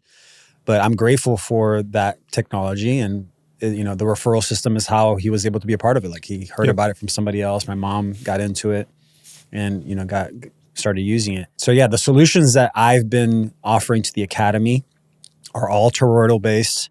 The social copy trading is our top one, our main one, because it's risk averse, it's conservative, very passive. You literally don't have to do much. Do you feel comfortable, and it's okay if not, do you feel comfortable sharing like what you put in initially and what you're at right now with the social copy trading? And by the way, I forgot to mention this when we brought up tag and social copy trading towards the beginning of this conversation, that if you're interested in that, all that's in the show notes. And like, I'm a huge proponent of it now because I finally see the value in it, having done it myself now just for 4 weeks. I'm like, oh my gosh, this is a perfect example of toroidalism, and it's perfect example of being able to have passive, like one passive income stream essentially. Yes. So I had one of my students is the one that found it. He's been with me for 4 or 5 years now, and he's my head of passive income. He went out, found this platform. He got into it, I think in September or October. And 2 months later, he started sharing with me. He's like, I've had this experience with this. It's amazing. Try it out.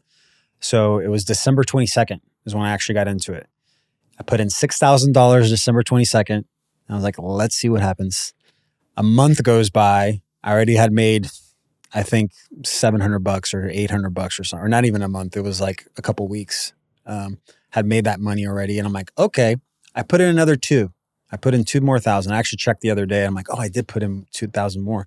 So total I put into it was $8,100.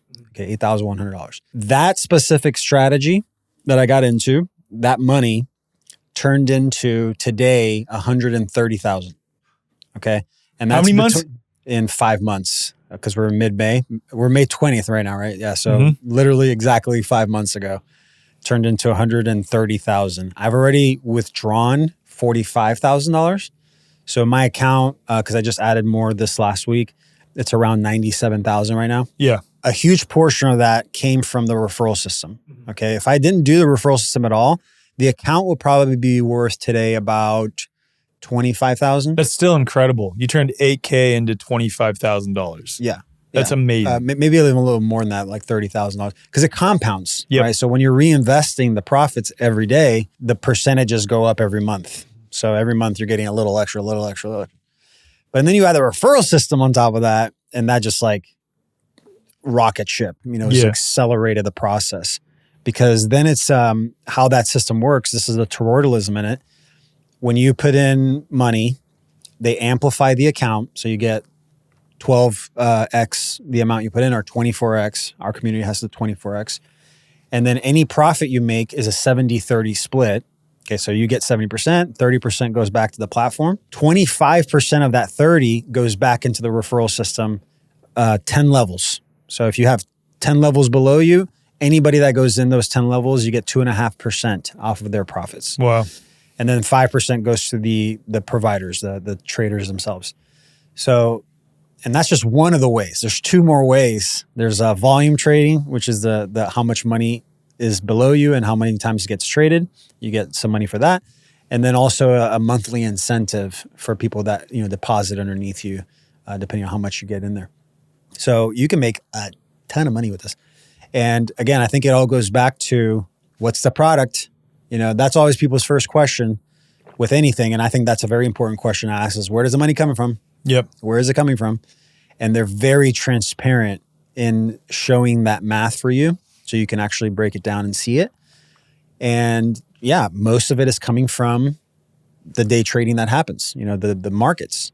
And I also tell people this is probably another small disclaimer, because I think it's important to say, yes, we're trying to move away from the wartime tactics. We're trying to create systems that are different, that are toroidal based in the private, but we're in a transition. So the tools available to us right now and the solutions, unfortunately, are still a lot of wartime stuff. Yep.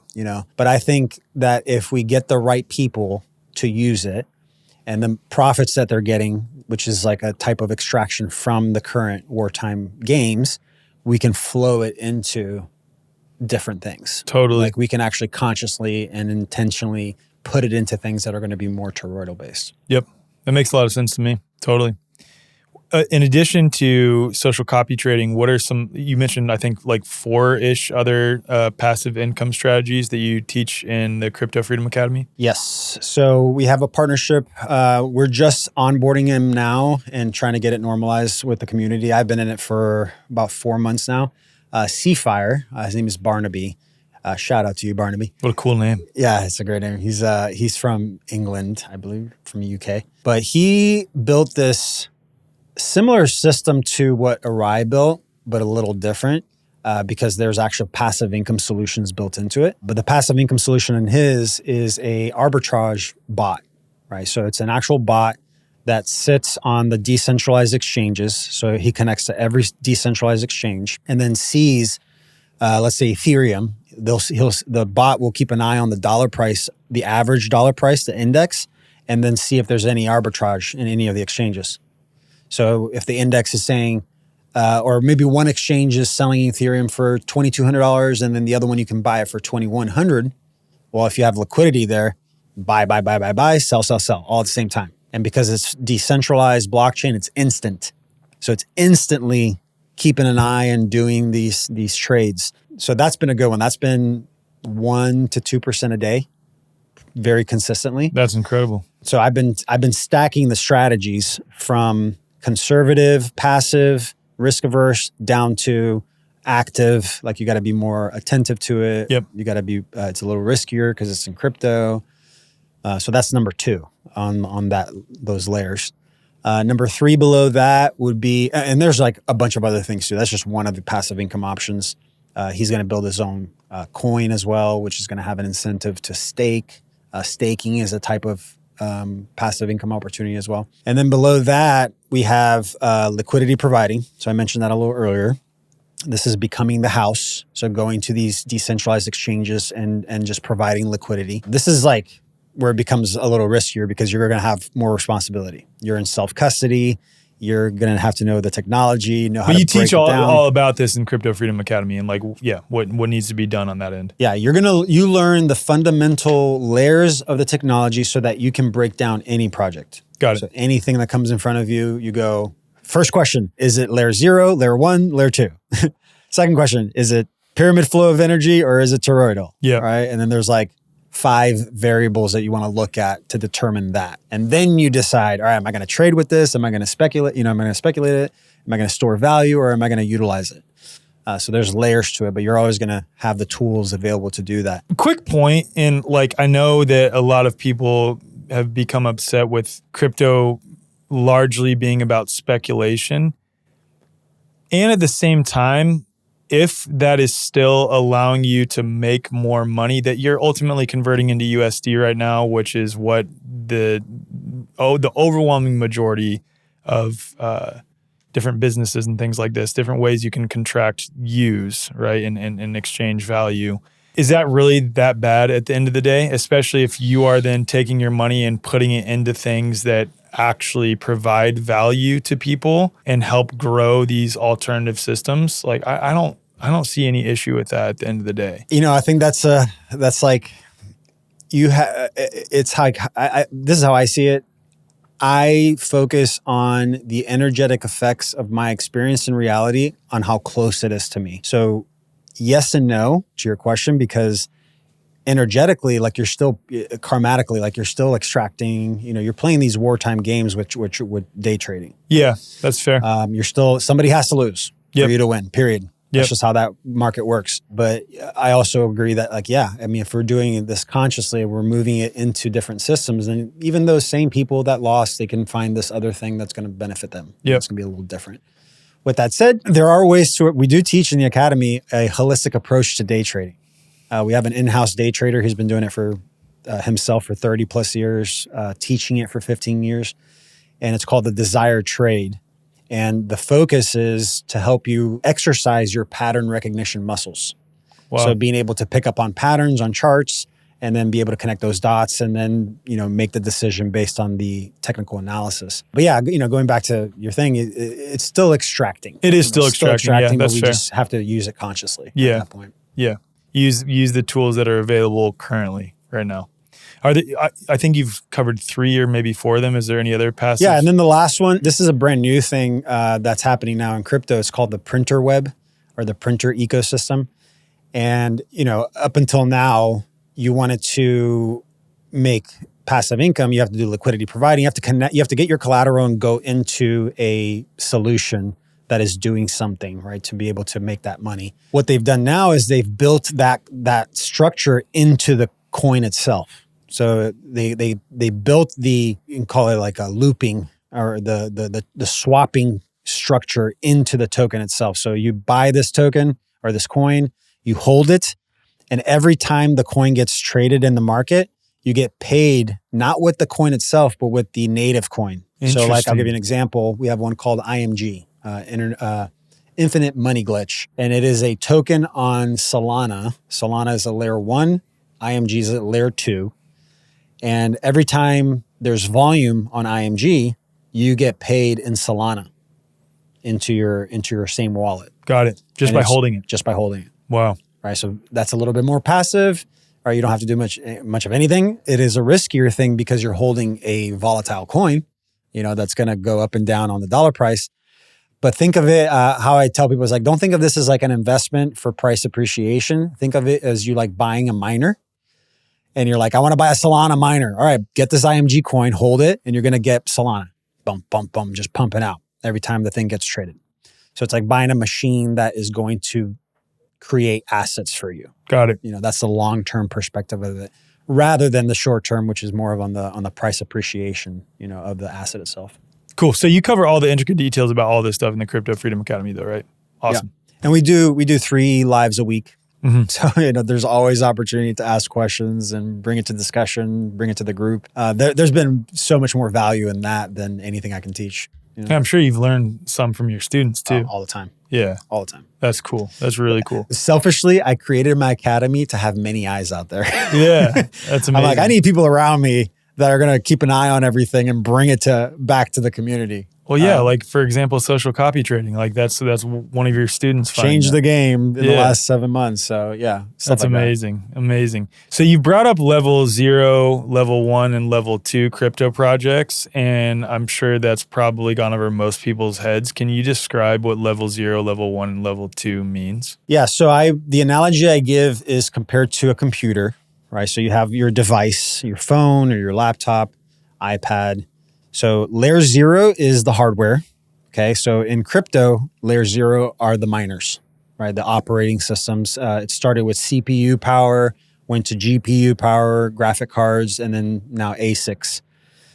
And there's a company, right? There's companies that build those machines, right? Apple or, IBM for computers. And then you have layer 1, which is the operating system. So that's like Bitcoin is a layer 1, Ethereum is layer 1.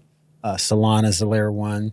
They're the operating system of the hardware. So our phones, iOS, right? Operating system for Apple, or Windows, operating system for IBM, for PC. And that's the thing that makes the machine function, right? It's the code that just makes everything work. And then you have the applications, the programs like Zoom or iMessage or whatever app you have on your phone. That's an application on that operating system, layer 2. So in crypto, right now, there is, I'm going to say almost 50 million projects, probably more. It's been like compounding how many projects have been created.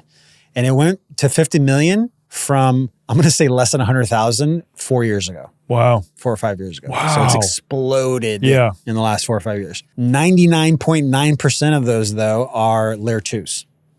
Why? Because you need zero money and 10 minutes to copy and paste the layer 2. And that's where people are just like making these absurd coins all over the place. That's where all the speculation money is going towards right now. Everybody's focused on the next new thing and the shiny, bright new object and the faster, the more efficient, whatever it is.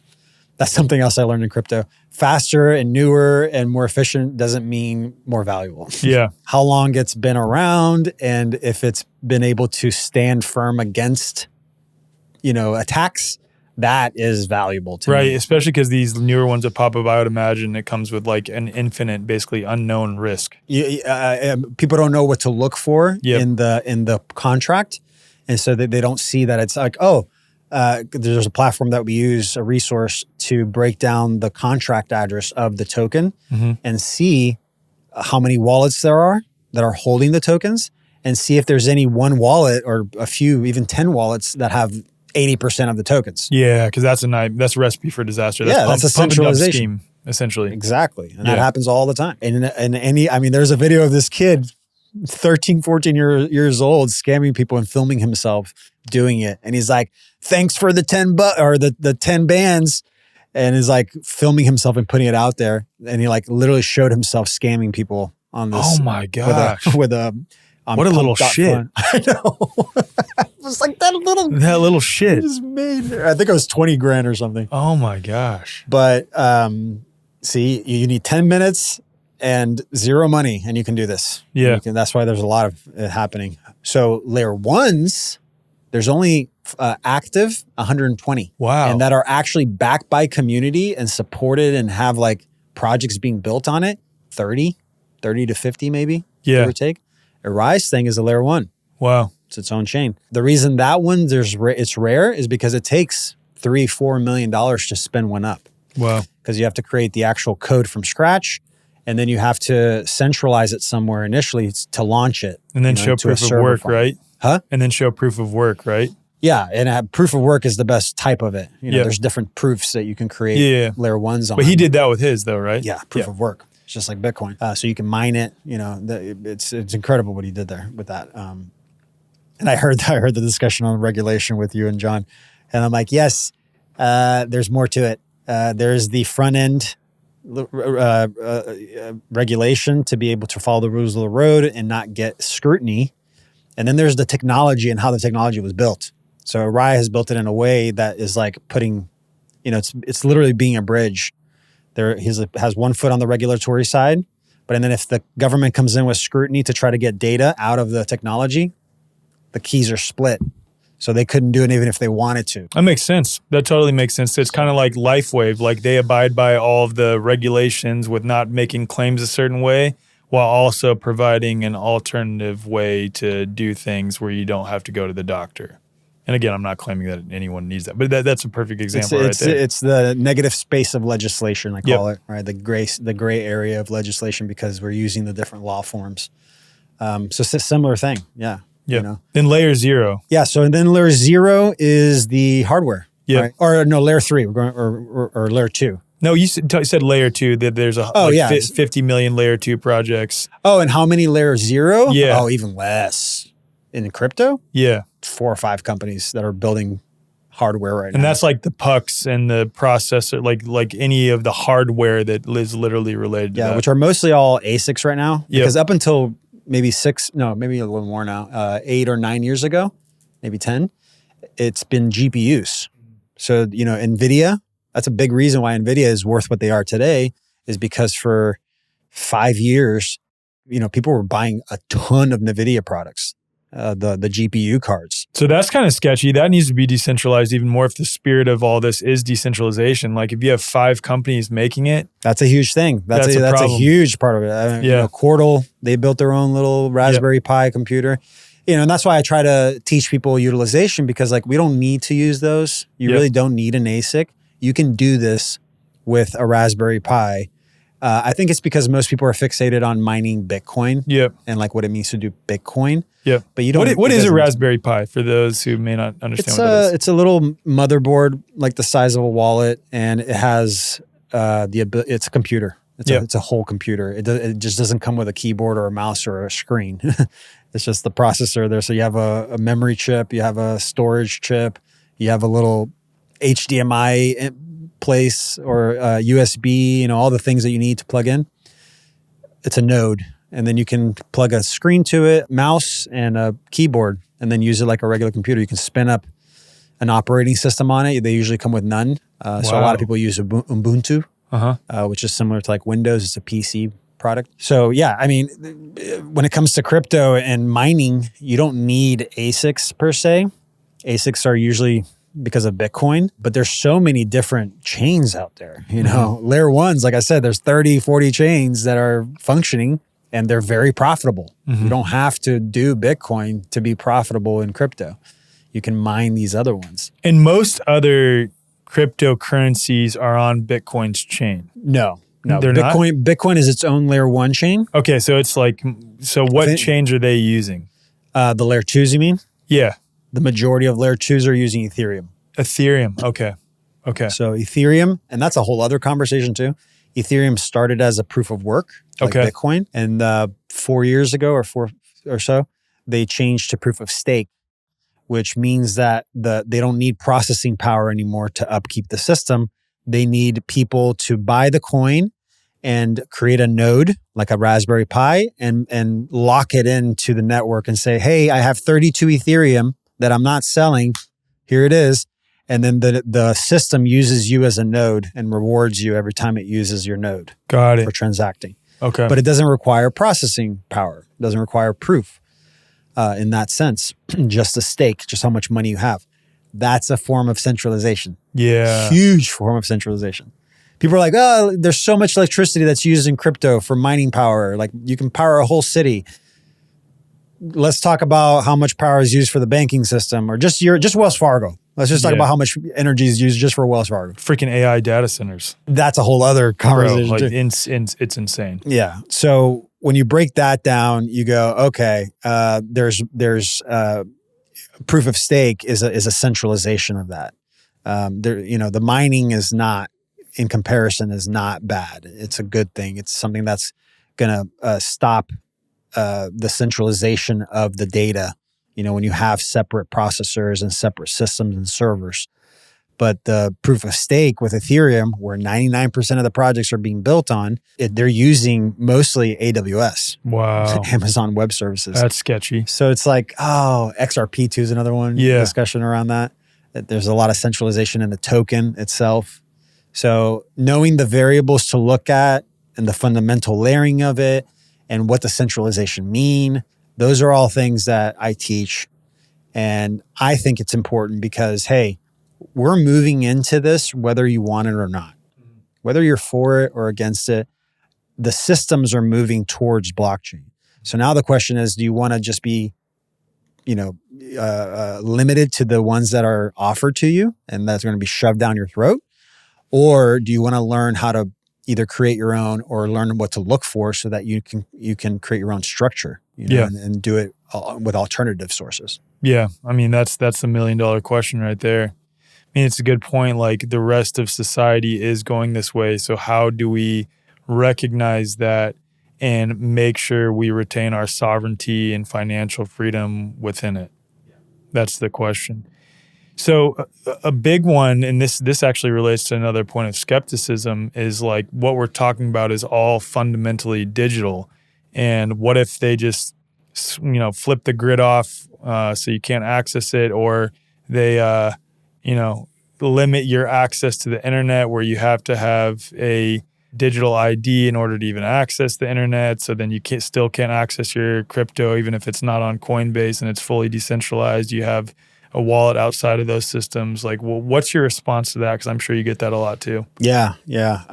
So there's a few examples out there of how blockchain has been used and how this technology can be used with issues like that without electricity or without the internet. Like, can it still be used? I believe it's Nigeria. I know it's an African country, but they have been using a Bluetooth mesh network to be able to exchange with each other using Bitcoin. Wow. And so they would basically wake up in the morning, they have their phone charged, or, they go somewhere to charge their phone. Or even like a solar charger or something like this. Solar charger. Yep. And it's a Nokia. Like, it's not even a smartphone. It's just like text message, right? Just to be able to use the text feature. So you charge your phone, and then I know that they'd have a few locations where you could top up with Bitcoin, but I think that is probably the one hiccup right there, is like you have to connect it to the internet at some point, whether it's before or after. You have to have the Bitcoin, and then they can use it for weeks, months, with the Bitcoin that they have locally. And then they have to go to the one place to be able to to connect back to the chain to get back the data, the information.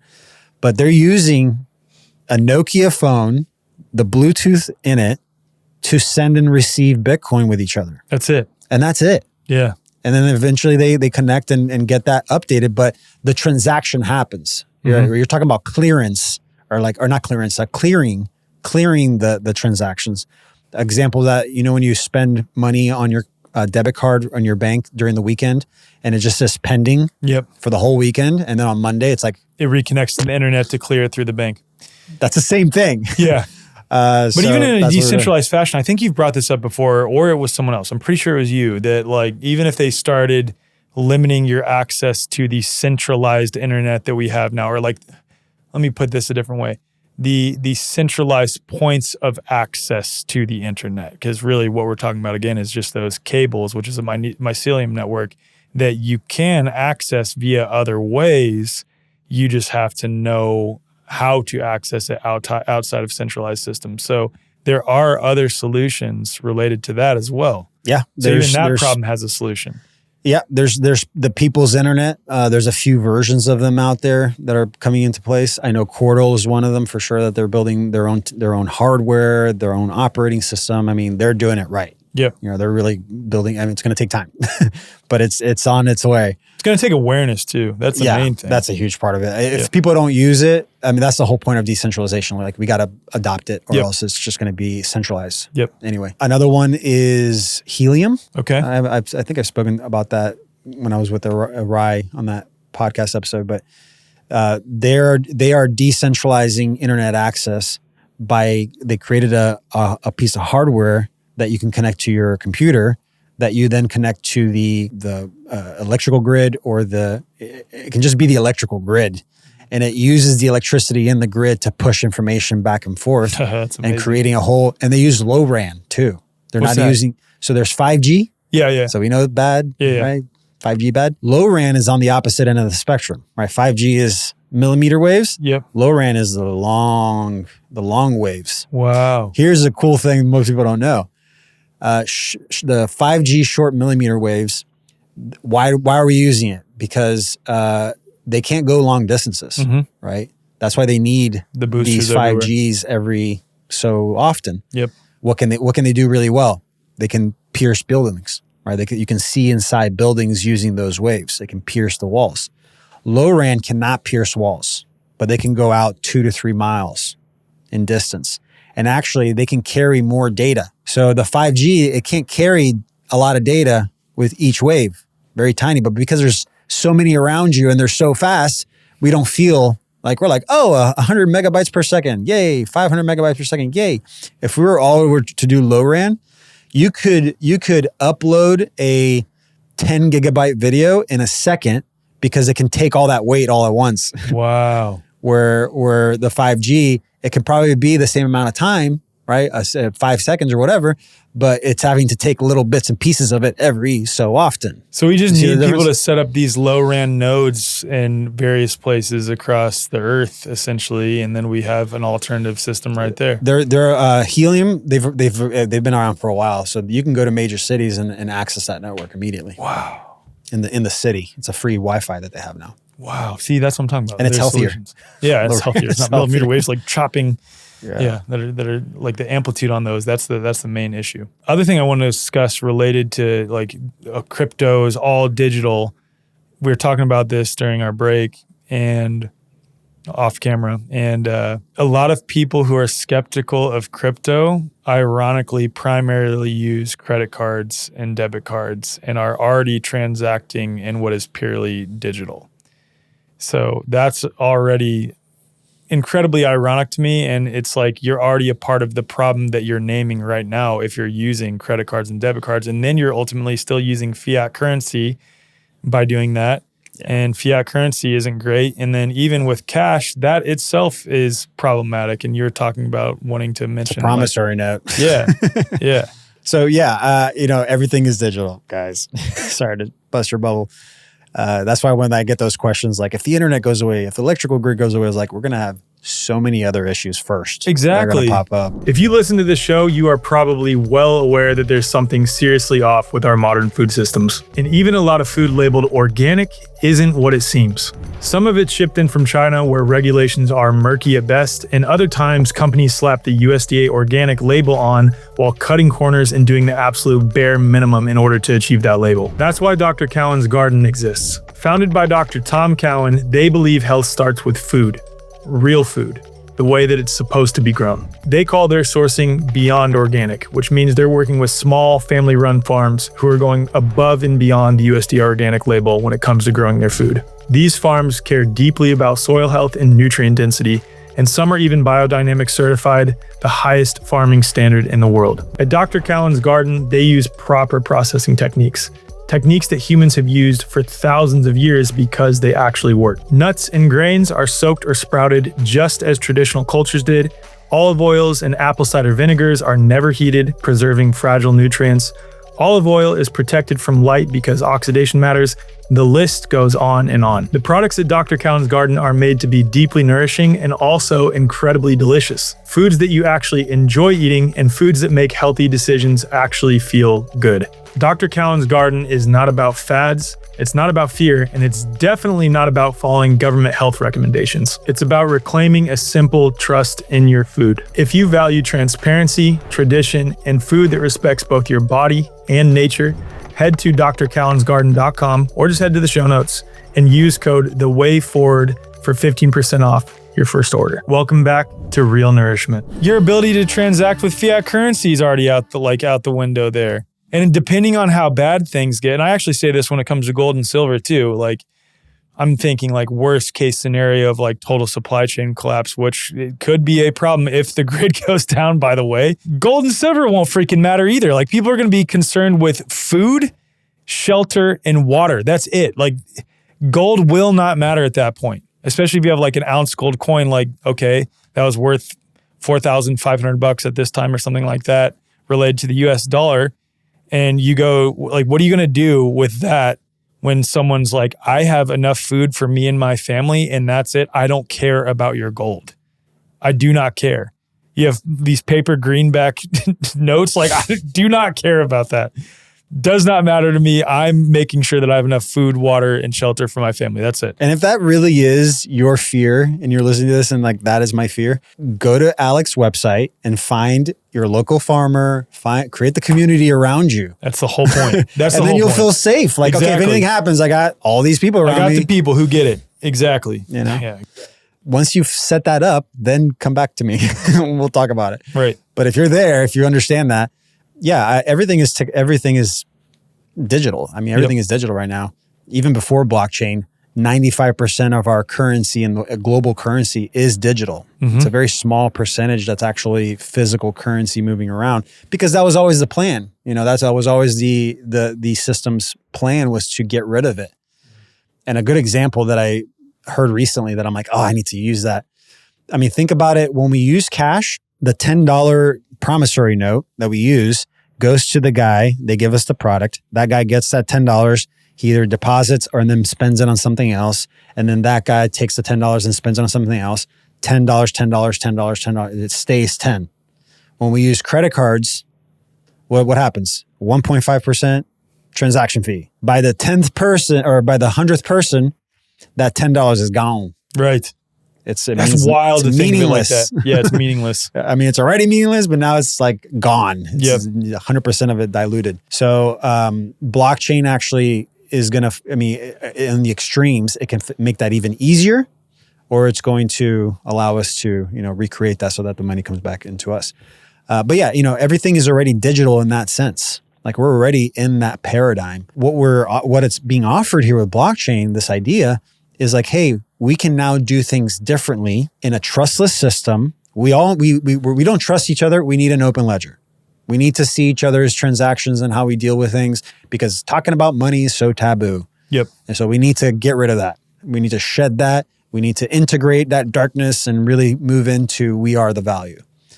And then, that will facilitate that. That will make it easier for us to, express value through it rather than being the extractors like they're doing in the public sector. Yeah.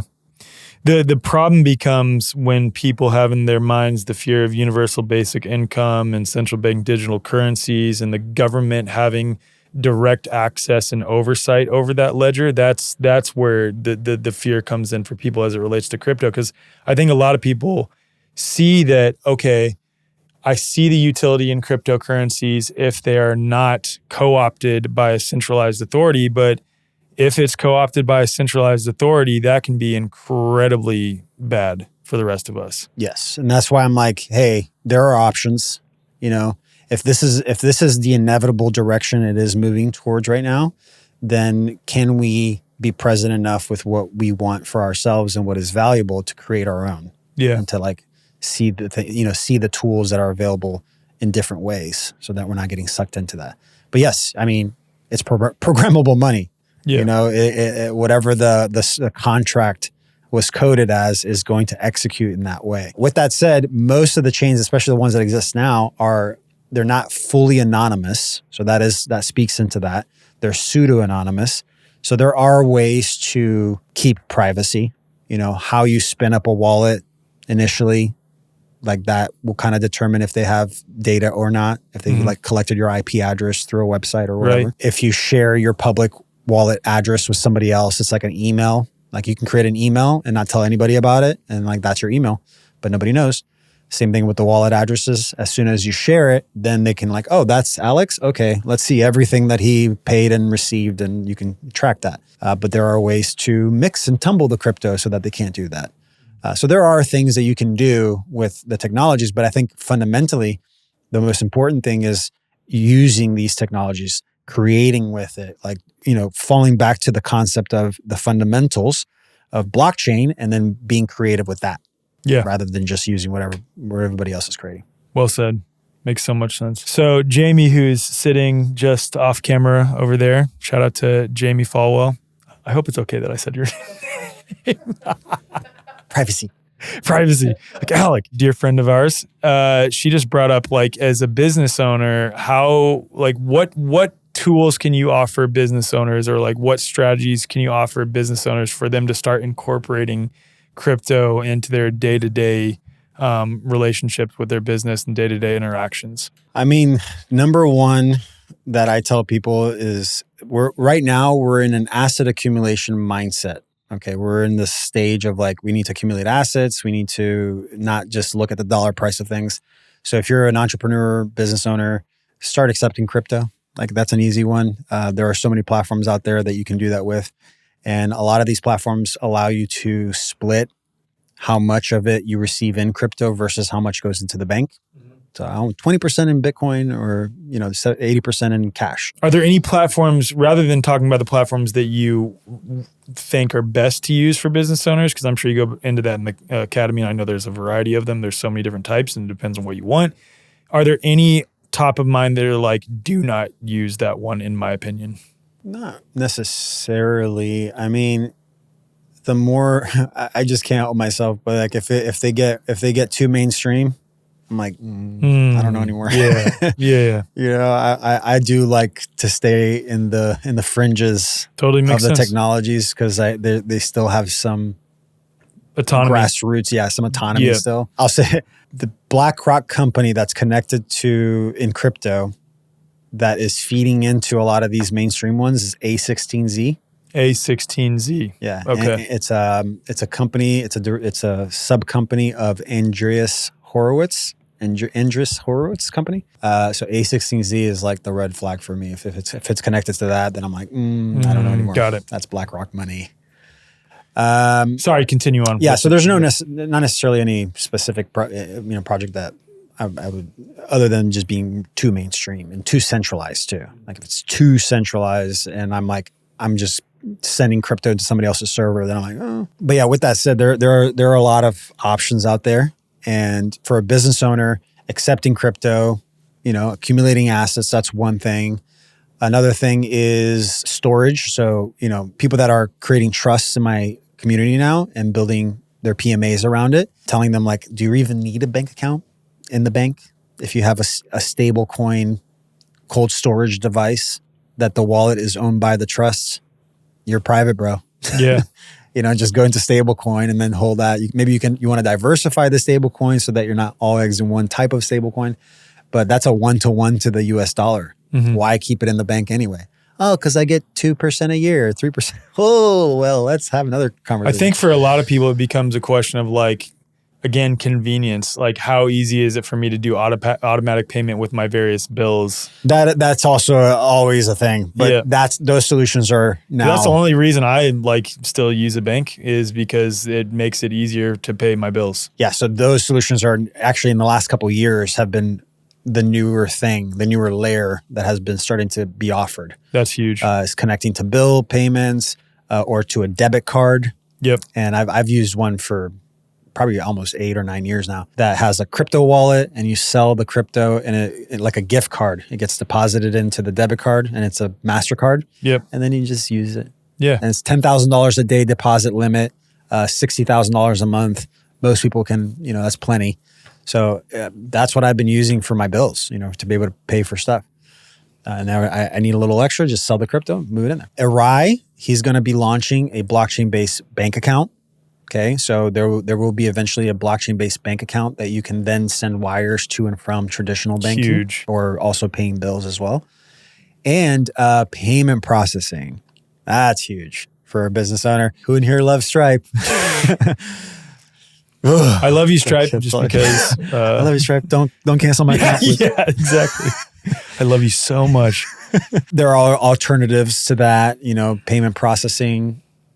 Just like the first example, being able to accept crypto. Well, imagine being able to accept debit or credit cards and then choosing crypto as a payout. Huge. And so, I'll share the platform I use, and I've been using it for maybe a year now. WHOP. Have you heard of this? WHOP. I'm not this is not a promotional thing for them. I've just used them for people that are offering online products or community building or anything that's like online based. This platform facilitates all the things you need to make that happen. So whether it's like the coursework, a place for chatting, a place for lives, resources, the payment processors themselves, they have like 15 different types, both crypto and traditional, and then also BPNLs, buy now, or BNPLs, buy now, pay later. So they have all these options in there, and the crypto solution they have there is both in and out. So I'll accept payments in credit card, debit card, or BNPLs, and then get paid out in crypto. That's and goes huge. straight to my crypto wallet. I'm not even going back to the bank. So the solutions are there. You know, we just have to start using them. Again, it's just awareness. Yeah. Yeah, it's just awareness and like adopting them, essentially. So the other thing that we wanted to circle back to was collateralized self-lending as another like strategy, sort of use case with crypto. That is a great strategy. That is a tax avoidance strategy. So there is tax avoidance, and then there's tax evasion. Tax evasion. Okay, evasion is when you perform a certain way and moving the money around, and then when it comes time to pay your taxes, you sit down with the accountant, and then they go, "You have $10,000 to pay," and you're like, "No, please change that." And the accountant, depending on the accountant, they'll go, "Okay." And then they'll start making their adjustments and start to create the loopholes or whatever creativity they can get. That can be a dangerous path because depending on the accountant's ability, you know, he can put some stuff in there that is like, "Oh, you performed a certain way, but now you're saying it's this." That's Right. evasion. You're Right. trying to evade the taxes you have to pay. You're being fraudulent. You're being fraudulent. That's fraud. You have the spirit of fraudulence. Is that, if that's a word? Is fraudulence yes. a word? It is. Fraudulent? Is fraudulence a word? Fraudulence? Yes. Okay. Yeah, fraudulence. I'm the Brazilian, bro. What are you doing? I know no English.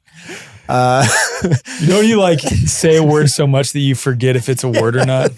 Or like All you the spell it a time. bunch and it's like, that doesn't look right. It's like, that's what just happened to me. Roads. That's what just happened to me right now. Fraudulent. That's the word, right? Yeah, the spirit of fraudulence. So that's evasion. Yep. Okay, that's changing the contractual agreement that you went into. Yep. Avoidance is knowing the negative space of legislation and how to perform properly. And while you're performing, you're already avoiding taxes. You're avoiding taxable events. Yeah. Okay, so you're structuring yourself to avoid the events that are gonna obligate you to file. So that is a very simple one. Collateralized self-lending is, I have a student, I'll just give you the example. I have a student, she was a teacher, didn't have much money to invest into crypto, got into the program. This was probably 7 months ago now, 6 or 7 months ago. Didn't like her job because things have changed in the education system, we all know. And she came in trying to replace her income. So she started getting her income and getting a portion of it, buying a collateral. So for this one, I think she did Ethereum. So she was buying Ethereum little by little. Dollar cost averaging. That's one of the main strategies we teach. Just buy $20 a week or $20 a day, no matter what the price is, every single at the exact same time, and just keep doing that. If you do that, treat it like a savings account, any of these cryptos, really, not any of them, let me take that back, not any. Definitely Bitcoin, it works with Ethereum, and maybe a few more. Okay, not all of them are built the same. But definitely Bitcoin, you can average an extra 10, 15% on top of the dollar price that you bought it with because you're spreading it out. So she started doing this, and it took her about 6 months to accumulate enough where she then took that collateral, and she had a 15% cushion on top of what she bought in with, took the collateral, put it up into a decentralized platform, a self-lending platform, where she's her own bank. That's what happens there, right? You are your own bank, and you're taking a loan from your bank. That's amazing. So you get the collateral, you put it into this protocol, right? It's decentralized. It's a protocol. There's no central party, and it will create the stable coin with that collateral that you put in there. So the one we use is 0% interest on that. It is over collateralization you need is 110%, which loan to value ratio, we call it, is 90%. Meaning if I put in $100, I can take out $90. Wow. Okay. And there's no repayment schedule. So you don't even need to pay it back if you don't want to. Wow. So there's 2 strategies for this that I've been teaching. Number one, if your goal is just tax avoidance, then just just go for it. I need $900. All right, take $1,000, put it into the platform, take out the 900. What's going to happen is, and then just use it. Okay. You're not using money that you earned. You're using loan money. So there's no FIFO, it's called, first in, first out. So if I invest into an asset and then sell the asset and then go back to bank, that's first out, that's a taxable event. Got it. But if I buy an asset and take a loan against it and use the loan money, that's not a taxable event. Well, there's no obligation to file anything. And the asset gets redeemed, like somebody else pays for the loan, and then you get that 10% back anyway. So the loan to value ratio of the 10% extra, you get that extra collateral back. So you get all your money back without having to pay taxes on it, basically. And then the other strategy is what she did. She did it little by little. So when it eventually came time for her to want to take money out from it, she took a very small amount to what she actually accumulated. And then she's been replacing her income little by little every month with the loan money. So avoiding taxes, replacing the income. And then she just said recently that she's like, I'm about to go part-time. So, that's incredible. Music dude. To my ears. See, this is what I'm talking about. This is giving people freedom to where they don't have to work whatever job they're working inside the system. It's amazing. It's just, I tell people, man, there are so many solutions.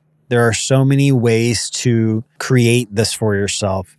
But again, I think the limiting factor is that identity piece, is knowing that you are the thing that gives everything meaning and value. You have the capacity to do this. If you're listening to this, you do have the capacity to do this. I know because I've now taught 16 years old to 81 years old and all in between. And everybody is now, getting to that point. So if you think you can't do it, that's just a limiting belief. I don't know how else to say it. Maybe you just need the right analogy or the right example for you to connect the dots, but we can all do it. Amen, man. Amen. So as a final question, I just loved actually two final questions. One being, just since we brought up taxation, being a former accountant, having done nearly 1,000 returns, I think you said a year. Yeah, for 10 years. For 10 years, starting at age 15. It's just so funny.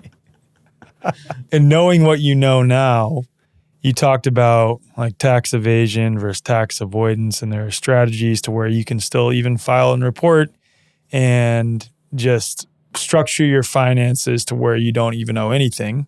But then there are also so many other solutions that you and I have learned since then. I just love to get your thoughts on just the whole tax space, especially with the context that as of this moment, people like Marjorie Taylor Greene are like out there broadcasting some of the same messages and conversations that you and I have been having for the last 5 or 6 years. So this is becoming, there's a lot more awareness around this now more than ever. And then there's the added element where there are so many people who were pro-Trump that are now upset with Trump, and in response they're like, F it, I'm not paying my taxes this year, which I do not condone or advocate for, because that depending on how you go about that and what you really mean by F it, I'm not paying my taxes this year, that can either put you in hot water, or you could do the right thing and use some use like an equity jurisprudence approach. Right. So all of that to say, I'd just love to hear your thoughts on it. Taxes are voluntary. That's like, for real. Taxes for real, are though. Voluntary. For real. Yeah. Like look in the camera like, taxes are voluntary. Yeah.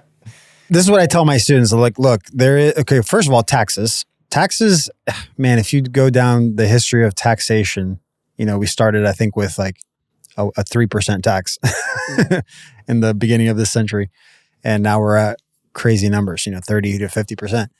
So when you look at how the system works, right? It's this hierarchical system where the energy that you put out goes to your local, right? The city, which then goes out to the county, which then goes to the state, which then goes to the federal level.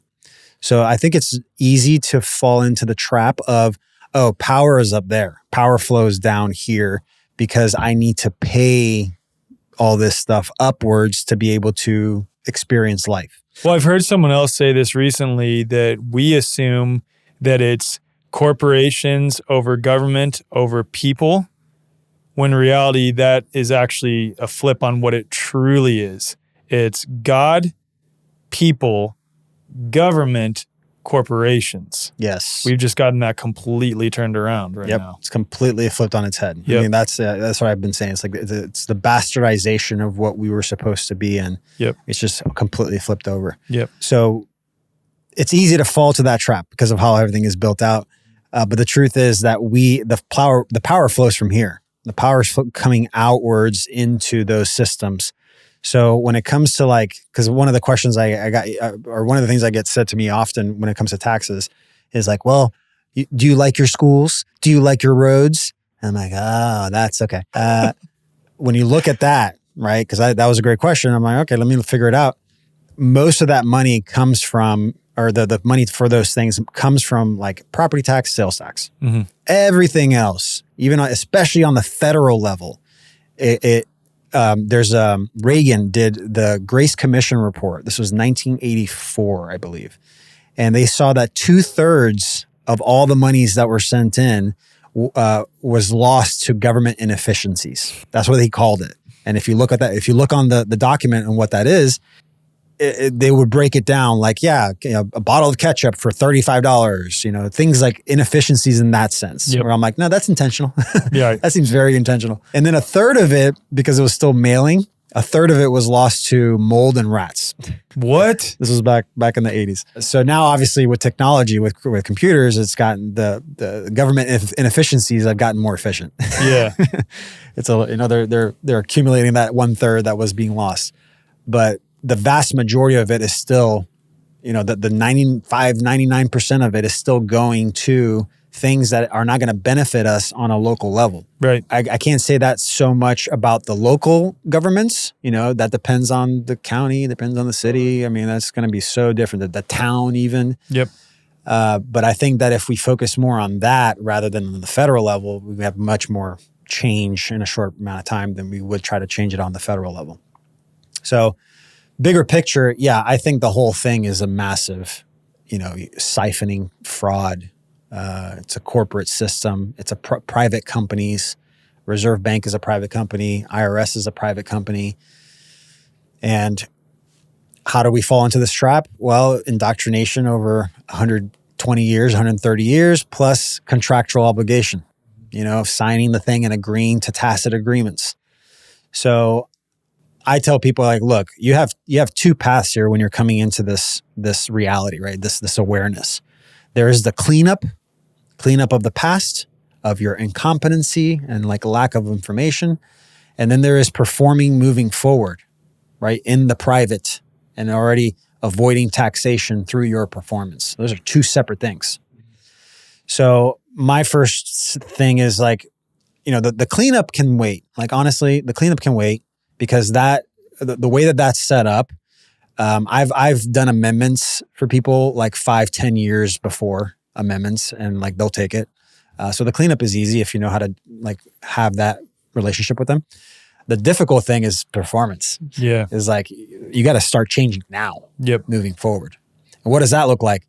Well, if it's at the level of I'm an employee, okay, well maybe we need to start looking at alternatives, different ways to do things. WABEN as one possible. WAPN, Form 56, revocation of election, Form 2283B, I think it is, or 82B, which is changes the fiduciary responsibility to a trust. You can do, there are things that you can do with those contractual obligations, but know that if you just stop paying and you had a contractual obligation and you had been doing it up until that point, they're gonna go like, oh, what's up? They'll send you stuff in the mail, but then this is where, from my understanding, again, this is not tax advice, legal advice, none of that. From my understanding, based on the people I've interviewed and also having taken some of the programs and also seeing some of the graduates who are sharing their success stories, even if that's the case, a good understanding of equity jurisprudence puts you in a good position to handle that. Which I've heard you. I'm sure everybody's heard that a lot recently. Equity jurisprudence. I think what it really means, if we were to break that down, it means to know enough about the negative space of legislation so that you can ask the right questions that they cannot answer, which will then compel performance. Yep. Right. Exactly. And, this is a maxim of law, is asking questions, having inquiry, knowing the questions to ask in the right moments is going to put them in a catch-22 where they'd rather back off than try to answer, because then they'll have to admit to fraud. Yep. And that's where the game really changed, where I think equity really shines, is that, they committed fraud. And as long, if you can embody in yourself that they did that, and you do have the right to point it out as a physical, living, breathing man or woman, the game changes with anything, with police officers, with letters you get, with phone calls, everything. But I think the fundamental thing of that is, with equity, is like, just, you have to recognize, am I under contractual obligation? It's like asking 3 questions. Who am I in this agreement? Who am I? And I've been doing that recently a lot with all my transactions, creating it into a trust. Who's the trustee here? Who's the beneficiary? Who's the grantor? And who's the protector? What's going on? So who am I? What is the nature of the agreement?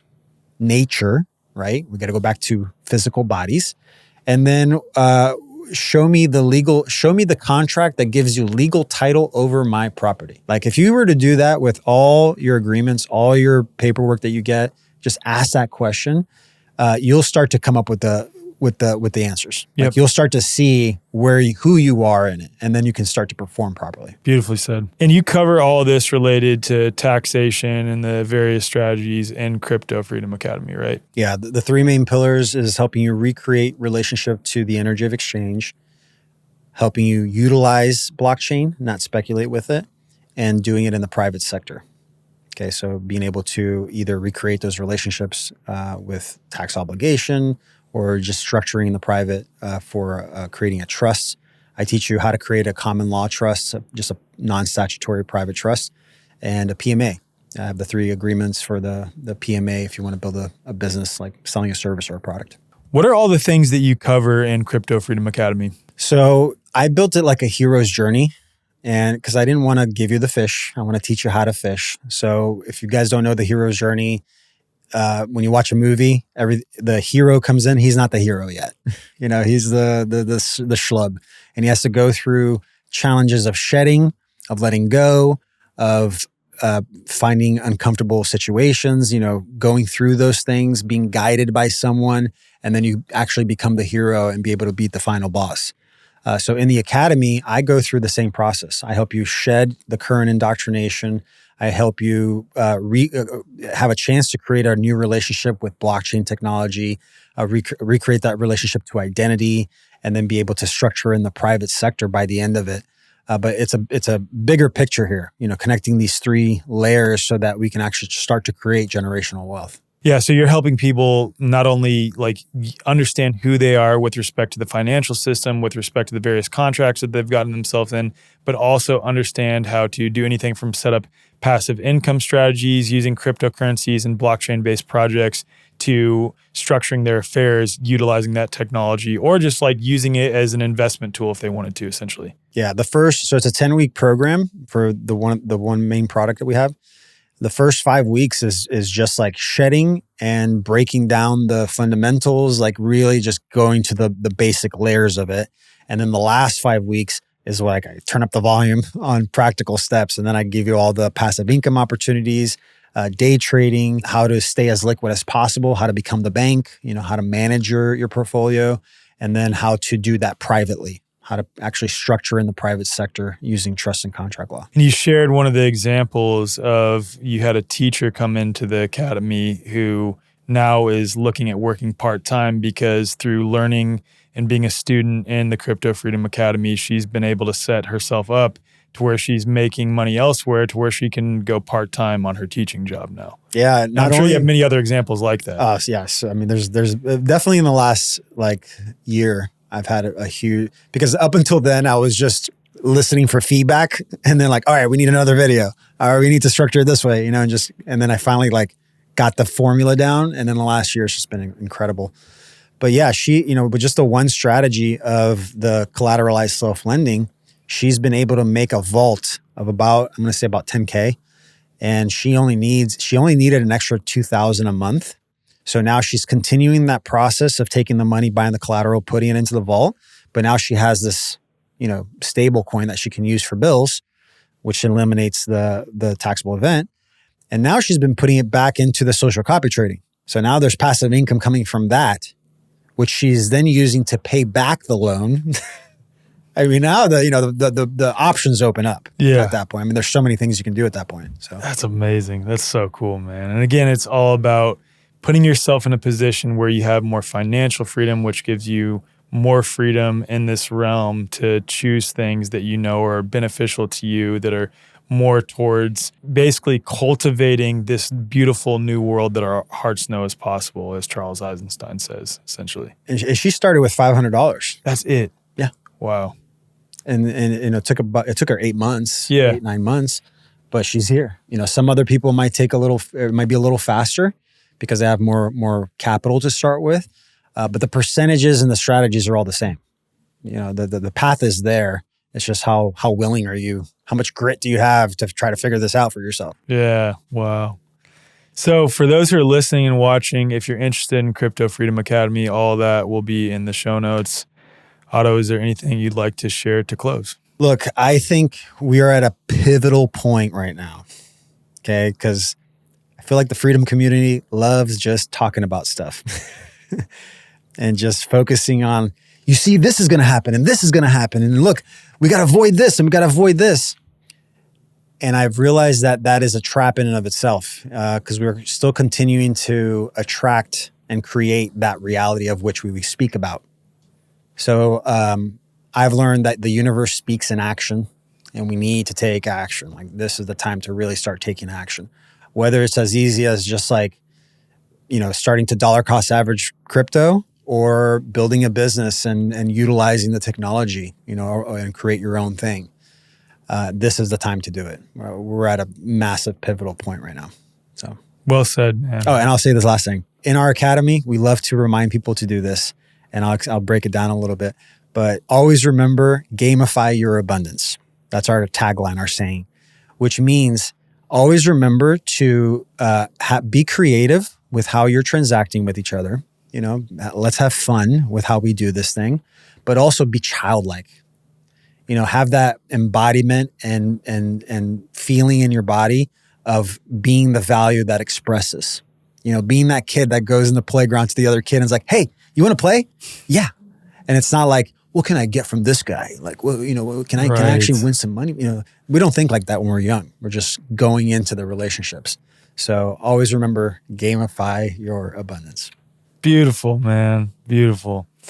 I love you, dude. You're a dear brother of mine, like I said. Thank you so much for joining me on this episode, and thank you for being an awesome dude. Believe in us, man. I love you, bro. Best shirt. Were you at Winter's Set where Christina was singing? Yes. Yeah, she was just like belting this out. I believe in us. It's like stuck in my head now. I love it. It's the best. Love you, dude. Love you, man.